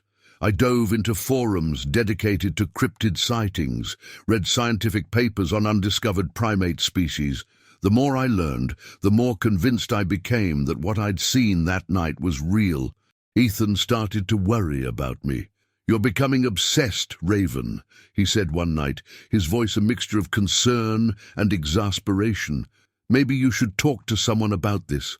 But how could I explain to a therapist that I believed a creature straight out of legend was stalking our suburban neighborhood? They'd think I was crazy. Hell, sometimes I thought I was crazy.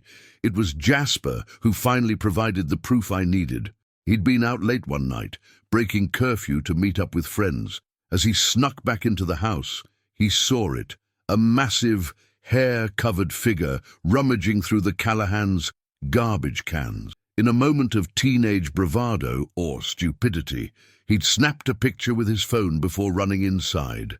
The image was blurry, taken in low light, but there was no mistaking the hulking shape captured in the frame. It was exactly as I remembered, tall, powerfully built, with long arms that almost reached the ground.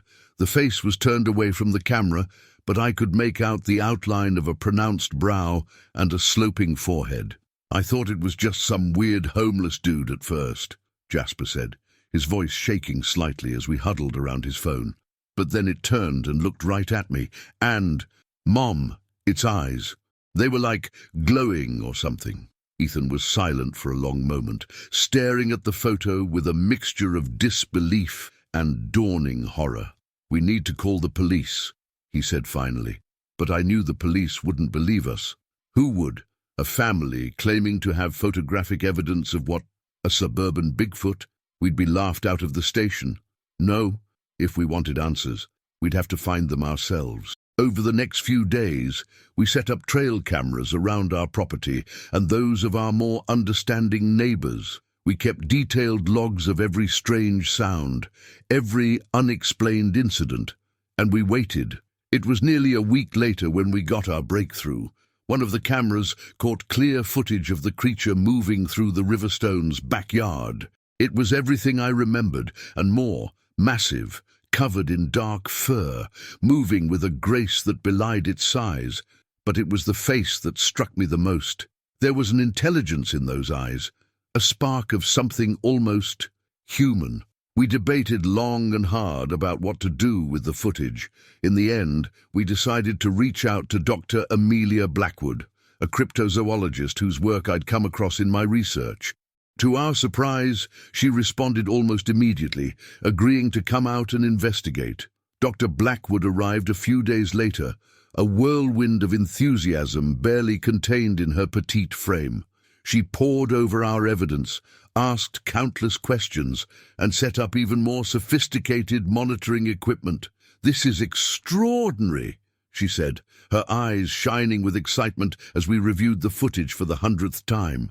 "And if we can prove this creature's existence, it will revolutionize our understanding of biology, of evolution itself." But as the days passed, and our vigil continued, I found myself growing uneasy. Yes, I wanted answers, wanted validation that I wasn't crazy, but the more I thought about it, the more I wondered, did we have the right to expose this creature's existence to the world? If we went public with our evidence, this quiet suburb would become a circus. Scientists, media, thrill-seekers, they'd all descend on Whispering Pines. And what about the creature itself? Would it be captured, studied, kept in a lab somewhere? The night before Dr. Blackwood planned to call in her colleagues, I made a decision. I snuck out to the backyard, where the creature had been spotted most frequently. In a low voice, I spoke to the darkness. "I know you're out there," I said, feeling slightly foolish but pressing on, "and I know you're intelligent enough to understand me. We've seen you, we have proof of your existence, but I'm giving you a chance. If you leave, if you find somewhere safer to live, we'll destroy the evidence. No one else needs to know." For a long moment, there was only silence. Then, from the shadows at the edge of the yard, I heard a soft grunt. A pair of eyes reflected the moonlight, regarding me with an intensity that made me shiver, and then, as silently as it had appeared, the creature was gone. The next morning, I told Dr. Blackwood and my family that I'd had a change of heart. I deleted the footage, destroyed the photos. They were angry, confused, but I stood my ground. Some mysteries, I realized, are better left unsolved. Some creatures deserve to remain legends. My name is Raven Hawthorne, and I gave up the scientific discovery of a lifetime to protect something I once feared. The suburbs of Whispering Pines are quiet now, free from late-night disturbances and unexplained sightings. But sometimes, On dark nights, when the wind whispers through the trees, I find myself looking out the window, wondering if our unusual neighbor is still out there, watching and waiting in the shadows. Story 18. I've spent my entire life on this farm, but nothing could have prepared me for the night when the line between predator and prey became terrifyingly blurred. My name is Silas Redwood, and this is the story of how my quiet rural life turned into a waking nightmare. The trouble started on a crisp autumn evening, just as the harvest moon was rising over the cornfields. I was in the barn, finishing up the evening chores, when I first noticed something was off. The cattle, usually settled quietly in their stalls for the night, were restless. Their low, anxious moos filled the air, punctuated by the sound of hooves stamping against the worn wooden floors. "Easy there, Bessie," I murmured, reaching out to stroke the nose of my oldest milk cow. She shied away from my touch, her eyes rolling wildly. That's when I felt it, a prickle on the back of my neck, the unmistakable sensation of being watched. I turned slowly, my hand instinctively reaching for the pitchfork leaning against the wall. The barn door stood open, framing a slice of the twilight sky, and there, just beyond the pool of light spilling from the barn, I saw a pair of eyes gleaming in the darkness. They were too high off the ground to belong to any normal predator, and they held an intelligence that sent a chill down my spine. For a moment, neither of us moved. Then, with a low growl that seemed to vibrate through the very air, the creature melted back into the shadows. I slammed the barn door shut, my heart pounding. What had I just seen? A bear, maybe? But bears didn't grow that tall, and they certainly didn't look at you with that kind of awareness. I hurried back to the farmhouse, double-checking every lock along the way. My wife, Evelyn, looked up from her quilting as I burst through the door. "Silas, what's wrong? You look like you've seen a ghost." I opened my mouth to tell her what I'd seen, then closed it again.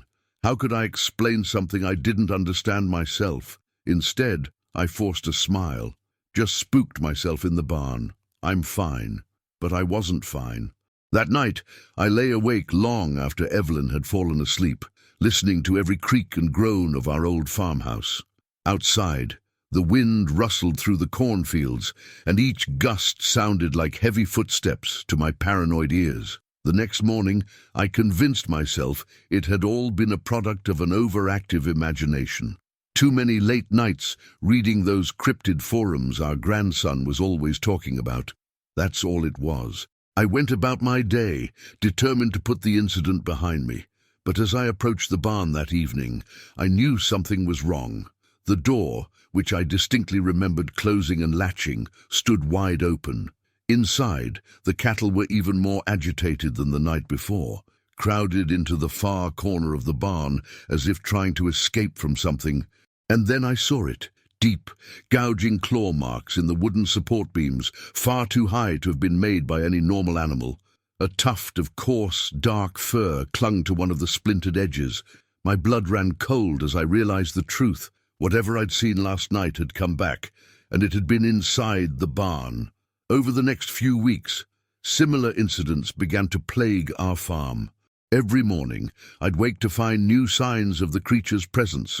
Massive footprints in the soft earth of the vegetable garden, half-eaten carcasses of chickens that had been torn apart with terrifying strength, strange, musky-smelling fur caught on the barbed wire fences. Evelyn started to worry about me. "You're becoming obsessed, Silas," she said one night, her voice a mixture of concern and exasperation. Maybe we should call animal control. Let them deal with whatever's out there." But how could I explain to some city wildlife officer that I believed a creature straight out of legend was stalking our farm? They'd think I was a crazy old man. Hell, sometimes I thought I was going crazy. It was our farmhand, Jasper, who finally provided the proof I needed. He'd been out late one night, checking on a pregnant heifer, when he saw it, a massive, hair-covered figure moving between the rows of corn. In a moment of youthful bravery or foolishness, he'd snapped a picture with his phone before running back to the safety of the farmhouse. The image was blurry, taken in low light, but there was no mistaking the hulking shape captured in the frame. It was exactly as I remembered, tall, powerfully built, with long arms that almost reached the ground. The face was turned away from the camera, but I could make out the outline of a pronounced brow and a sloping forehead. "I thought it was just some wild animal at first," Jasper said, his voice shaking slightly as we huddled around his phone. "But then it turned and looked right at me, and, Mr. Redwood, its eyes, they were like glowing or something." Evelyn was silent for a long moment, staring at the photo with a mixture of disbelief and dawning horror. "We need to call the sheriff," she said finally. But I knew the sheriff wouldn't believe us. Who would? An old farmer and a young farmhand claiming to have photographic evidence of what? A rural Bigfoot. We'd be laughed out of the county. No, if we wanted to protect our farm and our livestock, we'd have to handle this ourselves. Over the next few days, we set up trail cameras around the property. We kept detailed logs of every strange sound, every unexplained incident, and we waited. It was nearly a week later when we got our breakthrough. One of the cameras caught clear footage of the creature moving through the orchard. It was everything I remembered and more. Massive, covered in dark fur, moving with a grace that belied its size. But it was the face that struck me the most. There was an intelligence in those eyes, a spark of something almost human. We debated long and hard about what to do with the footage. In the end, we decided to reach out to Dr. Amelia Blackwood, a cryptozoologist whose work Jasper had come across in his research. To our surprise, she responded almost immediately, agreeing to come out and investigate. Dr. Blackwood arrived a few days later, a whirlwind of enthusiasm barely contained in her petite frame. She pored over our evidence, asked countless questions, and set up even more sophisticated monitoring equipment. "This is extraordinary," she said, her eyes shining with excitement as we reviewed the footage for the 100th time. "Because if we can prove this creature's existence, it will revolutionize our understanding of biology, of evolution itself." But as the days passed and our vigil continued, I found myself growing uneasy. Yes, I wanted answers, wanted to protect my farm and my family, but the more I thought about it, the more I wondered, did we have the right to expose this creature's existence to the world? If we went public with our evidence, this quiet farm would become a circus. Scientists, media, thrill-seekers, they'd all descend on our peaceful corner of the world. And what about the creature itself? Would it be captured, studied, kept in a lab somewhere? The night before Dr. Blackwood planned to call in her colleagues, I made a decision. I snuck out to the barn, where the creature had been spotted most frequently. In a low voice, I spoke to the darkness. "I know you're out there," I said, feeling slightly foolish but pressing on. "And I know you're intelligent enough to understand me. We've seen you. We have proof of your existence, but I'm giving you a chance. If you leave, if you find somewhere safer to live, we'll destroy the evidence. No one else needs to know." For a long moment, there was only silence. Then from the shadows at the back of the barn, I heard a soft grunt. A pair of eyes reflected the moonlight, regarding me with an intensity that made me shiver. And then, as silently as it had appeared, the creature was gone. The next morning, I told Dr. Blackwood, Evelyn, and Jasper that I'd had a change of heart. I deleted the footage, destroyed the photos. They were angry, confused, but I stood my ground. Some mysteries, I realized, are better left unsolved. Some creatures deserve to remain legends.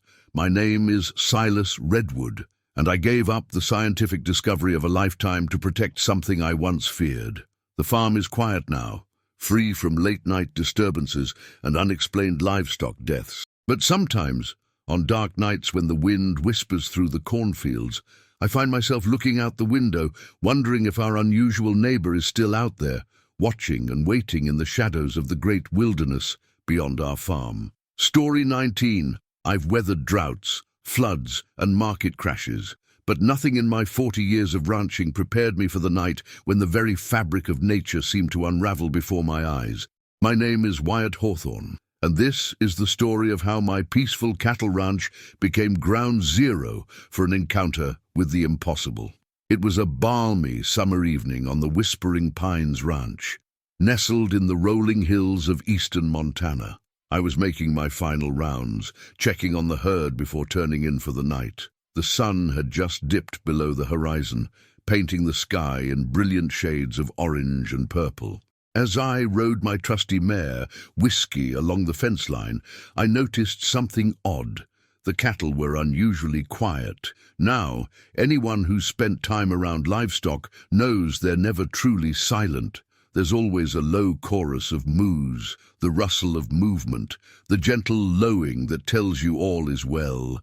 But that night, the pasture was as silent as a graveyard. I dismounted, my boots crunching on the dry grass as I approached the nearest group of cattle. They were huddled together, eyes wide and nostrils flaring. As I got closer, I could see they were trembling. "What's got you all spooked?" I murmured, reaching out to stroke the nose of old Bessie, my most dependable milk cow. She shied away from my touch, something she'd never done before. That's when I felt it, a prickle on the back of my neck, the unmistakable sensation of being watched. I turned slowly, scanning the tree line that bordered the eastern edge of the pasture. For a moment I saw nothing. Then a movement caught my eye. There, half hidden in the shadows of a massive pine, stood a figure that made my blood run cold. It was tall, impossibly tall, and covered in dark, shaggy fur. But it wasn't the size that struck me most. It was the way it stood, almost human-like, and the gleam of intelligence in its eyes as it stared right back at me. For a heartbeat, neither of us moved. Then, with a grace that belied its massive size, the creature melted back into the forest. I stood there, rooted to the spot, my mind racing to make sense of what I'd just seen. It couldn't be real. Maybe I'd been out in the sun too long. Maybe I needed to lay off Clyde's homebrew. But deep down, I knew the truth. I had seen something that shouldn't exist, something that had no place in the rational world of ranch life and livestock management. I rode back to the house in a daze, my thoughts churning. My wife, Laurel, took one look at my face as I walked through the door and knew something was wrong. "Wyatt, what happened? You look like you've seen a ghost." I opened my mouth to tell her, then closed it again. How could I explain something I didn't understand myself? Instead, I forced a smile. "Just a long day, darling. I'm fine." But I wasn't fine. That night, I tossed and turned, replaying the encounter in my mind. Every creak of the old farmhouse, every rustle of wind through the trees outside, had me on edge. The next morning, I convinced myself it had all been a product of an overactive imagination. Too many late nights reading those cryptid stories my grandson was always going on about. That's all it was. I went about my day, determined to put the incident behind me, but as I approached the pasture that evening, I knew something was wrong. The cattle were agitated, milling about restlessly instead of settling down for the night. And there, along the fence line, I saw something that made my heart skip a beat. Tracks. Massive tracks, easily twice the size of my boot, with distinct claw marks at the tips. They led from the forest, across the pasture, and back again. I knelt down to examine them closer, my mind reeling. These weren't bear tracks. I'd seen plenty of those in my time. These were something else entirely, something that walked on two legs. As I straightened up, a glint of white caught my eye.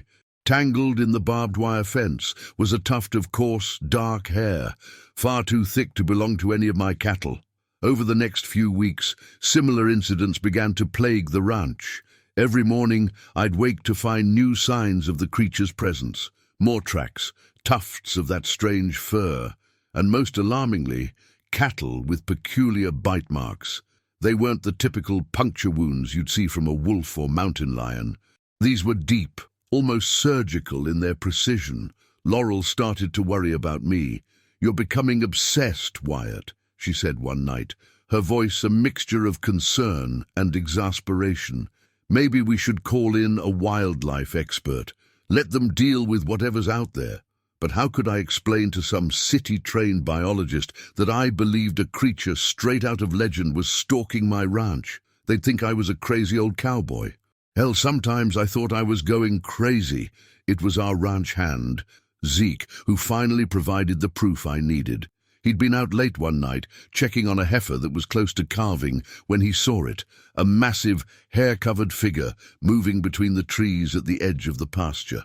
In a moment of youthful bravery, or foolishness, he'd snapped a picture with his phone before hightailing it back to the bunkhouse. The image was blurry, taken in low light, but there was no mistaking the hulking shape captured in the frame. It was exactly as I remembered, tall, powerfully built, with long arms that almost reached the ground.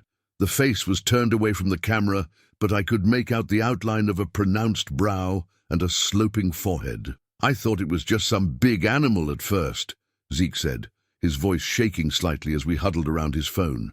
"Ooh, but then it turned and looked right at me. And, Mr. Hawthorne, its eyes, they were like glowing or something."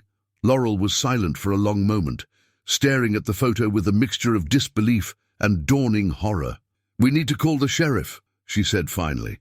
But I knew the sheriff wouldn't believe us. Who would? An old rancher and a young cowhand claiming to have photographic evidence of what? A Montana Bigfoot. We'd be laughed out of the county. No, if we wanted to protect our ranch and our livestock, we'd have to handle this ourselves. Over the next few days, we set up trail cameras around the property. We kept detailed logs of every strange sound, every unexplained incident, and we waited. It was nearly a week later when we got our breakthrough. One of the cameras caught clear footage of the creature moving through the pasture. It was everything I remembered and more. Massive, covered in dark fur, moving with a grace that belied its size. But it was the face that struck me the most. There was an intelligence in those eyes, a spark of something almost human. We debated long and hard about what to do with the footage. In the end, we decided to reach out to Dr. Amelia Blackwood, a cryptozoologist whose work Zeke had come across in his research. To our surprise, she responded almost immediately, agreeing to come out and investigate. Dr. Blackwood arrived a few days later, a whirlwind of enthusiasm barely contained in her petite frame. She pored over our evidence, asked countless questions, and set up even more sophisticated monitoring equipment. "This is extraordinary," she said, her eyes shining with excitement as we reviewed the footage for the 100th time.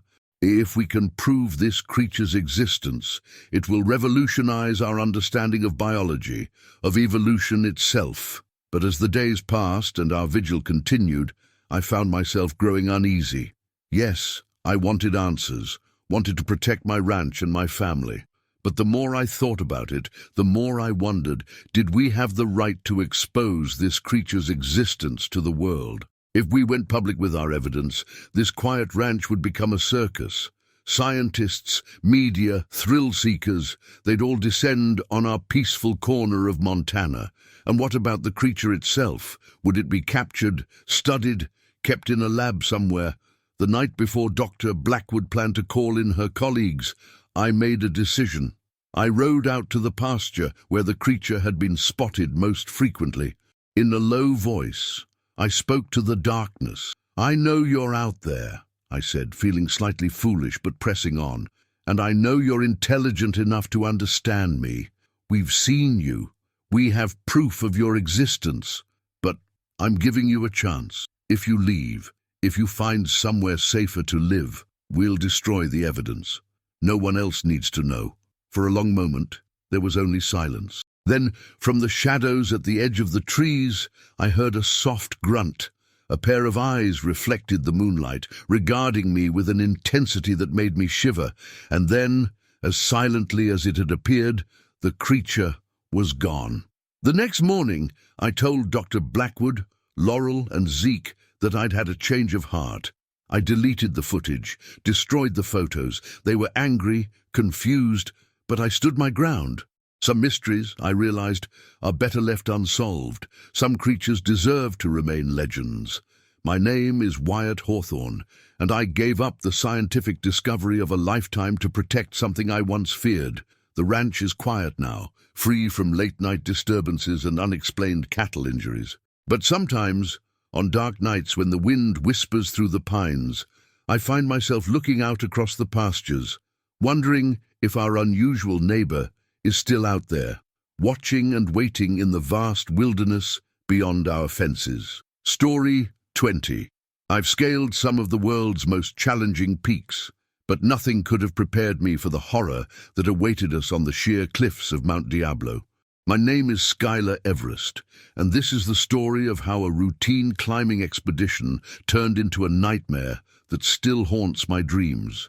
It was supposed to be a straightforward ascent, a 4-day climb up the lesser-known north face of Mount Diablo in the Cascade Range. Our team was small but experienced: myself, my climbing partner Zephyr Hawthorne, and our newest addition, a promising young climber named Raven Blackwood.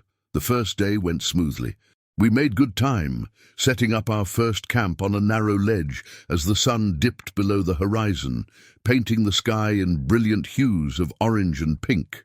As we sat around our portable stove, sipping hot tea and discussing our route for the next day, I couldn't shake the feeling that something was off. "You guys hear that?" I asked, cocking my head to one side. Zephyr and Raven paused, listening intently. For a moment, there was nothing but the whisper of wind through the pines below us. Then we heard it, a faint rhythmic thumping sound, like something heavy being dropped repeatedly. "Probably just some rocks settling," Zephyr said with a shrug, but I could see the unease in his eyes. As night fell, the sound grew louder, echoing off the rock face. It was joined by another noise, a high-pitched, keening wail that sent shivers down my spine. None of us slept well that night. The next morning dawned clear and cold. As we packed up our gear, I noticed something strange, a series of deep gouges in the rock face above our campsite. They looked almost like claw marks, but they were far too high up to have been made by any animal I knew of. "Hey, Skylar!" Raven called out, her voice tight with tension. You might want to take a look at this." I made my way over to where she was standing, peering over the edge of our ledge. There, on a small outcropping about 20 feet below us, was a pile of rocks. But it wasn't a natural formation. The rocks had been deliberately stacked, almost like a cairn. "That wasn't there yesterday," Zephyr said, coming up behind us. "I'm sure of it." A chill ran down my spine that had nothing to do with the morning air. Someone, or something, had been on this mountain face with us last night. We debated turning back, but in the end, our curiosity and pride won out. We were experienced climbers, after all. Whatever was out there, we told ourselves we could handle it. How wrong we were. As we continued our ascent, strange occurrences became more frequent. Rocks would tumble down from above, missing us by inches. Our safety lines would come loose, despite being securely fastened. And always, there was that feeling of being watched. It was on the third day that things took a turn for the truly terrifying. We had just reached a particularly challenging section of the climb, a near vertical ascent with few handholds. I was in the lead, with Zephyr about 10 feet below me and Raven bringing up the rear. I had just reached for a handhold when I heard it, a sound that turned my blood to ice. It was a roar, deep and guttural, unlike anything I'd ever heard before. It echoed off the rock face, seeming to come from everywhere and nowhere at once. "What the hell was that?" Raven called up, her voice shaking. Before I could answer, I felt something whiz past my head. A rock, easily the size of my fist, had fallen from above. Then another and another. "Rock slide!" I yelled, pressing myself against the cliff face. "Hold on!" But it wasn't a natural rock slide. The rocks were being thrown, hurled down at us with terrifying accuracy. I looked up, trying to see where they were coming from, and that's when I saw it. Perched on a ledge about 50 feet above us was a figure that made my heart stop. It was massive, easily 7 or 8 feet tall, covered in thick matted fur. But it wasn't the size that terrified me. It was the face. A bizarre mix of ape and man, with a sloping forehead and deep-set eyes that gleamed with an unsettling intelligence. For a moment, our gazes locked. I saw something in those eyes, curiosity, maybe, or hunger. Then the creature's lips pulled back in a snarl, revealing rows of sharp teeth, and it let out another ear-splitting roar. "Climb!" I shouted to my team. "We need to get out of here!" We abandoned all caution, scrambling up the rock face as fast as we could. The creature continued its assault, raining down rocks and debris. I heard Raven cry out in pain as a stone struck her shoulder, but we couldn't stop. Just as I thought we couldn't go on, I spotted a cave entrance, half hidden by an outcropping. "There!" I yelled, pointing. "Get inside!"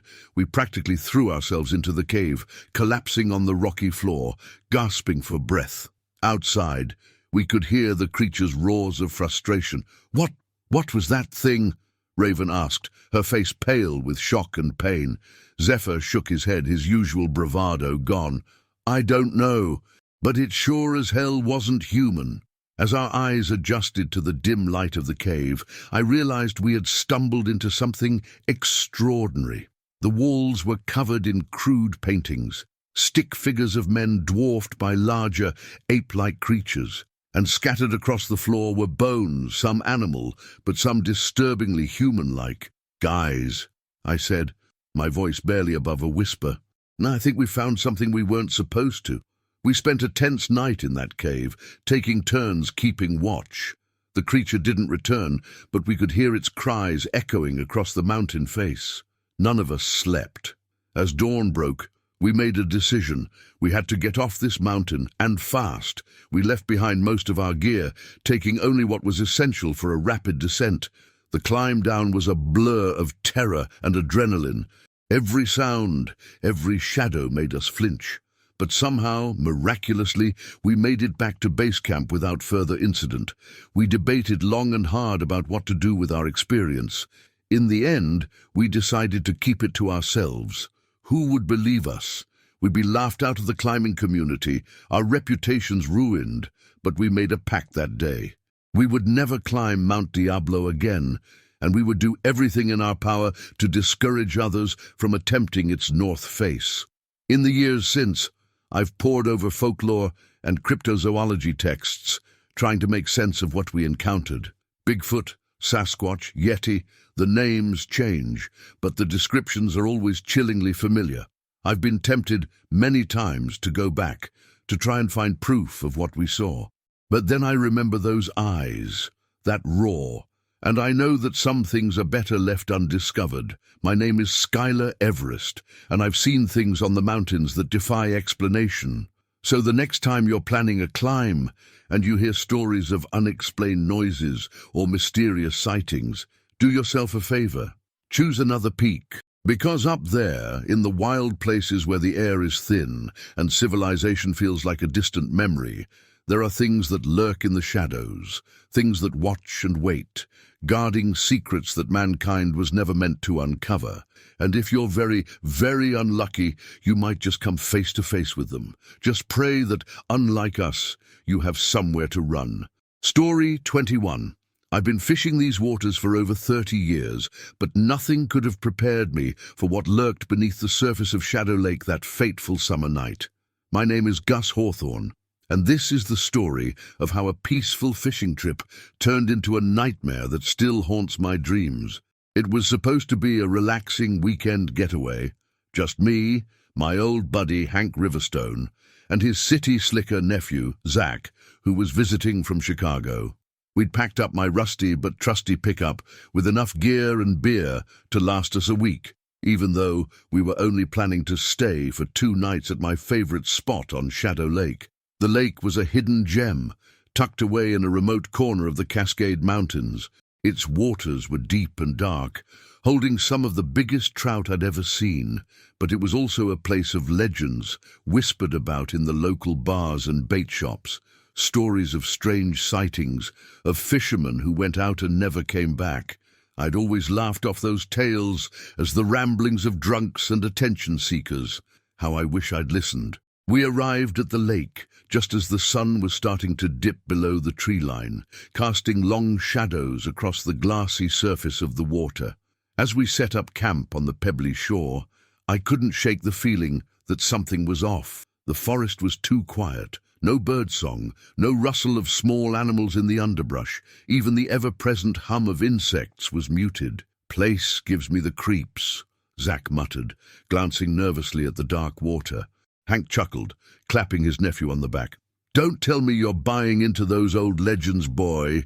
Ain't nothing in that lake but fish and the occasional snapping turtle."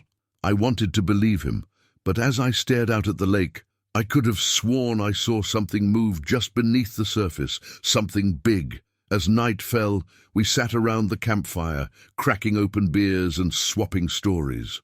The uneasy feeling from earlier had faded, replaced by the comfortable camaraderie of old friends and the anticipation of tomorrow's fishing. It was well past midnight when we finally turned in, the fire reduced to glowing embers. I was just drifting off to sleep when I heard it. A splash, far too big to be a jumping fish. I sat up, straining my eyes to see through the darkness. There, in the moonlight, I saw ripples spreading across the lake's surface, and then, for just a moment, I glimpsed something breach the water. It was massive, easily the size of a car, with a long, serpentine neck.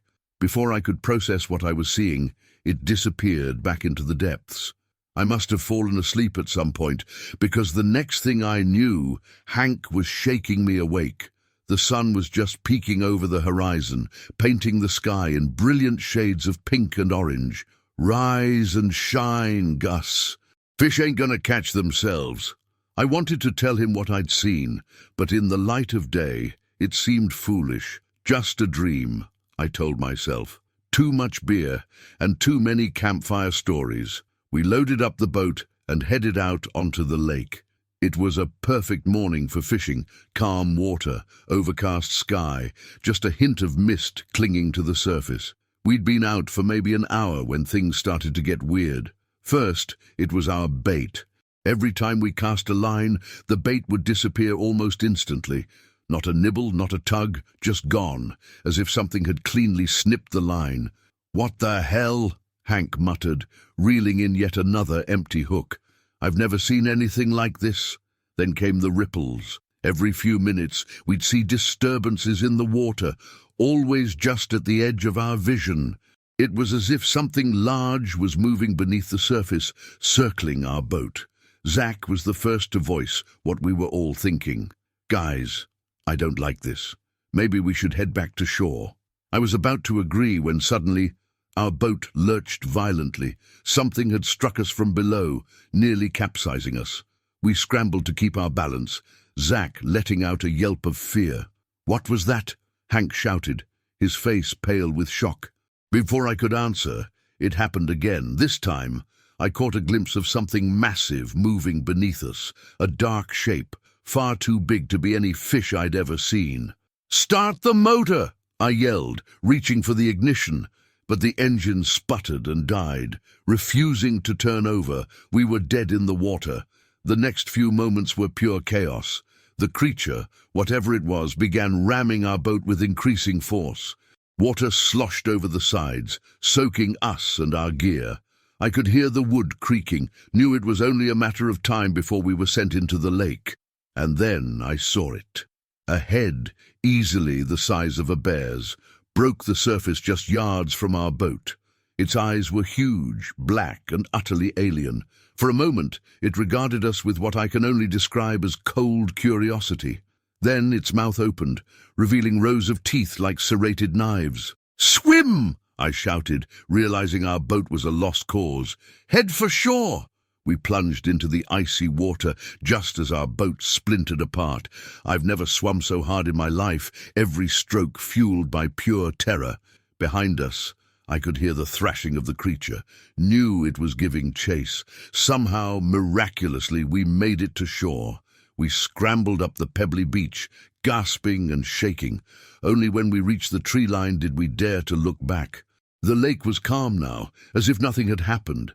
But floating on the surface were the shattered remains of our boat, and something else, something that looked disturbingly like a giant, scaled arm, easily twice the length of a man. We didn't stick around to investigate. We grabbed what gear we could salvage and hightailed it out of there, not stopping until we reached my truck. The drive back to town was silent, each of us lost in our own thoughts. It wasn't until we were sitting in a booth at the local diner, hands wrapped around mugs of steaming coffee, that Hank finally spoke. "What do we do now? Who would even believe us?" I shook my head, still trying to process what we'd seen. "I don't know, Hank, but we can't just keep this to ourselves. That thing, it's dangerous. What if someone else goes out on that lake?" In the end, we decided to talk to Sheriff Madeline Blackwood. She was an old friend, someone I trusted to at least hear us out before dismissing us as crazy. To her credit, Madeline listened to our story without interruption. When we finished, she leaned back in her chair, a thoughtful look on her face. "You boys aren't the first to come to me with stories about Shadow Lake," she said finally. "Over the years, I've heard all sorts of tales, giant fish, lake monsters, you name it.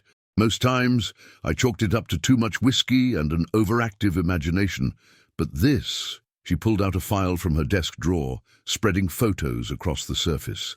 They showed massive, unexplained tracks on the lakeshore, blurry images of something large moving in the water, even a half-eaten deer carcass found floating in the lake. "I've been collecting these for years," Madeline explained. "Never had enough to justify a real investigation.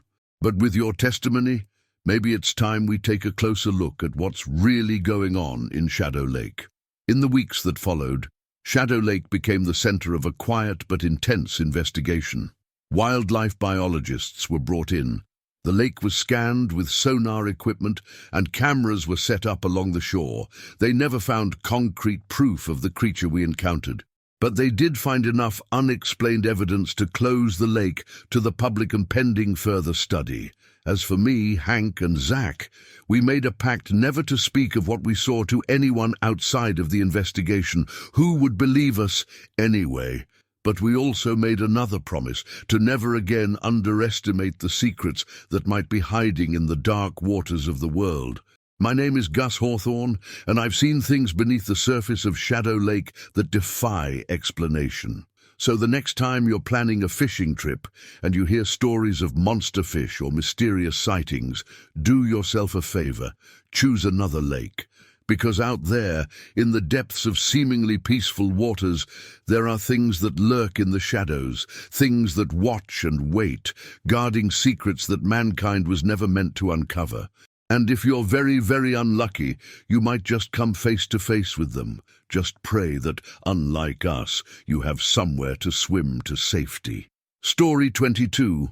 I've led hundreds of tours through the forests of the Pacific Northwest, but nothing could have prepared me for the terror that awaited us in the depths of Whispering Pines. My name is Ember Blackwood, and this is the story of how a routine nature hike became a nightmarish struggle for survival. It was supposed to be a simple 3-day trek through one of the most beautiful and untouched areas of the Cascade Range. Our group was small but diverse. Myself, a seasoned park ranger and guide, Dr.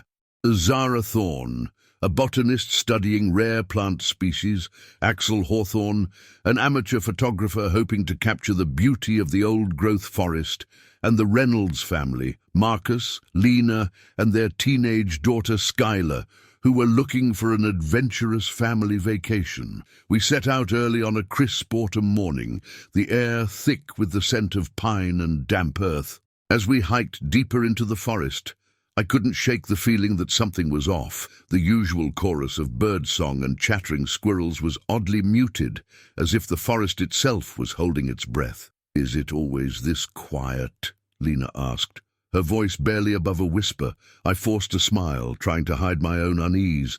Sometimes, the animals are probably just shy with so many visitors. But deep down, I knew this wasn't normal. In all my years as a ranger, I'd never experienced the forest like this. It felt wrong. As we made our way along the trail, Dr. Thorne suddenly called out, her voice tight with excitement and confusion, "Ember, come look at this!" I made my way over to where she was crouched, examining a patch of undergrowth. What I saw made my blood run cold. The plants were bent and broken, as if something large had recently pushed through. But it wasn't the damage that disturbed me. It was the strange, oily substance coating the leaves. "What is that?"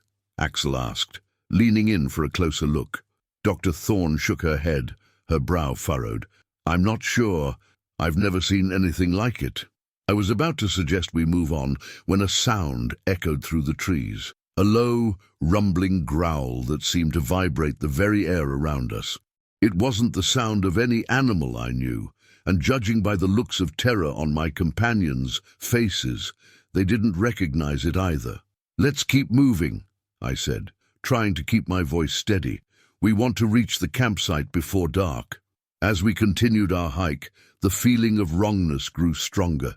The trees seemed to close in around us, their branches reaching out like gnarled fingers. More than once, I caught glimpses of movement just at the edge of my vision, but whenever I turned to look, there was nothing there. We reached the campsite just as the sun was dipping below the horizon, casting long shadows across the small clearing.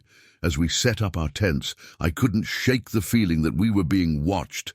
"Hey, Ember!" Skylar called out, her voice trembling slightly. "What's that smell?" I sniffed the air and immediately wished I hadn't. A pungent, musky odor hung heavy in the clearing, unlike anything I'd encountered before. It was wild, primal, and unmistakably animal, but no animal I could name. "Probably just some wild animals marking their territory," I lied, not wanting to alarm the group further. But I could see in their eyes that they didn't believe me any more than I believed myself. As night fell, we huddled around the campfire, trying to distract ourselves with stories and roasted marshmallows, but the oppressive silence of the forest pressed in around us, broken only by the occasional snap of a twig or rustle of leaves that had us all jumping. It was well past midnight when we finally turned in, the fire reduced to glowing embers. I lay awake in my tent, every sense on high alert. That's when I heard it, heavy footsteps circling our campsite. They were too heavy to be human, too deliberate to be any normal forest creature. I was about to wake the others when a blood-curdling scream shattered the night. It was Lena Reynolds. I burst out of my tent to find chaos. Marcus was trying to calm his hysterical wife, while Skylar stood frozen in terror, pointing at something just beyond the edge of our campsite. There, half hidden in the shadows, stood a figure that defied explanation. It was massive, easily 8 feet tall, with a body covered in thick, matted fur. But it wasn't the size that struck me most. It was the face. A bizarre mix of ape and man, with a sloping forehead and deep-set eyes that gleamed with an unsettling intelligence. For a moment, our gazes locked. I saw something in those eyes. Curiosity, maybe, or hunger. Then the creature's lips pulled back in a snarl, revealing rows of sharp teeth, and it let out a roar that shook the very ground. "Run!" I shouted, grabbing my backpack and shoving the others toward the trail. "Back to the ranger station!" We fled into the darkness, branches whipping at our faces as we stumbled down the path. Behind us, I could hear the creature giving chase, its heavy footfalls getting closer with each passing second. Suddenly, Dr. Thorne cried out in pain. She had tripped over a root, twisting her ankle. Without hesitation, Axel and I hoisted her up, half carrying her as we continued our desperate flight. The minutes stretched into what felt like hours as we ran, the creature's roars echoing through the trees. Just when I thought we couldn't go on, I saw a glimmer of hope, the lights of the ranger station in the distance. We burst through the door, slamming it shut behind us. As I fumbled for the radio to call for help, a massive thud shook the building. The creature had followed us. For the next few hours, we huddled in terror as the beast circled the station, occasionally ramming against the walls or letting out bone-chilling howls. It wasn't until the first light of dawn that the attacks finally ceased. When rescue finally arrived, they found us shell-shocked and exhausted, but alive. The forest around the station was trampled, with massive footprints and tufts of coarse hair scattered about, but of the creature itself, there was no sign. In the days that followed, we were questioned extensively by park officials and local authorities. They were skeptical of our story, but the physical evidence, the footprints, the hair samples, the damage to the ranger station was undeniable. Something had been out there with us that night. The official report chalked it up to an unidentified large predator, possibly a bear. The Whispering Pines Trail was closed pending further investigation, but those of us who were there that night knew the truth. What we had encountered was no ordinary animal. I've spent the years since that night researching, trying to make sense of what we saw. Bigfoot, Sasquatch, skunk ape. The names change, but the descriptions are always chillingly familiar. I've been tempted many times to go back, to try and find proof of what we encountered, but then I remember those eyes, that roar, and I know that some things are better left undiscovered. My name is Ember Blackwood, and I've seen things in the forest that defy explanation, so the next time you're planning a hiking trip and you hear stories of strange sightings or unexplained noises, do yourself a favor, choose another trail. Because out there, in the wild places where the trees grow thick and civilization feels like a distant memory, there are things that lurk in the shadows, things that watch and wait, guarding secrets that mankind was never meant to uncover. And if you're very, very unlucky, you might just come face to face with them. Just pray that, unlike us, you have somewhere safe to run. Story 23.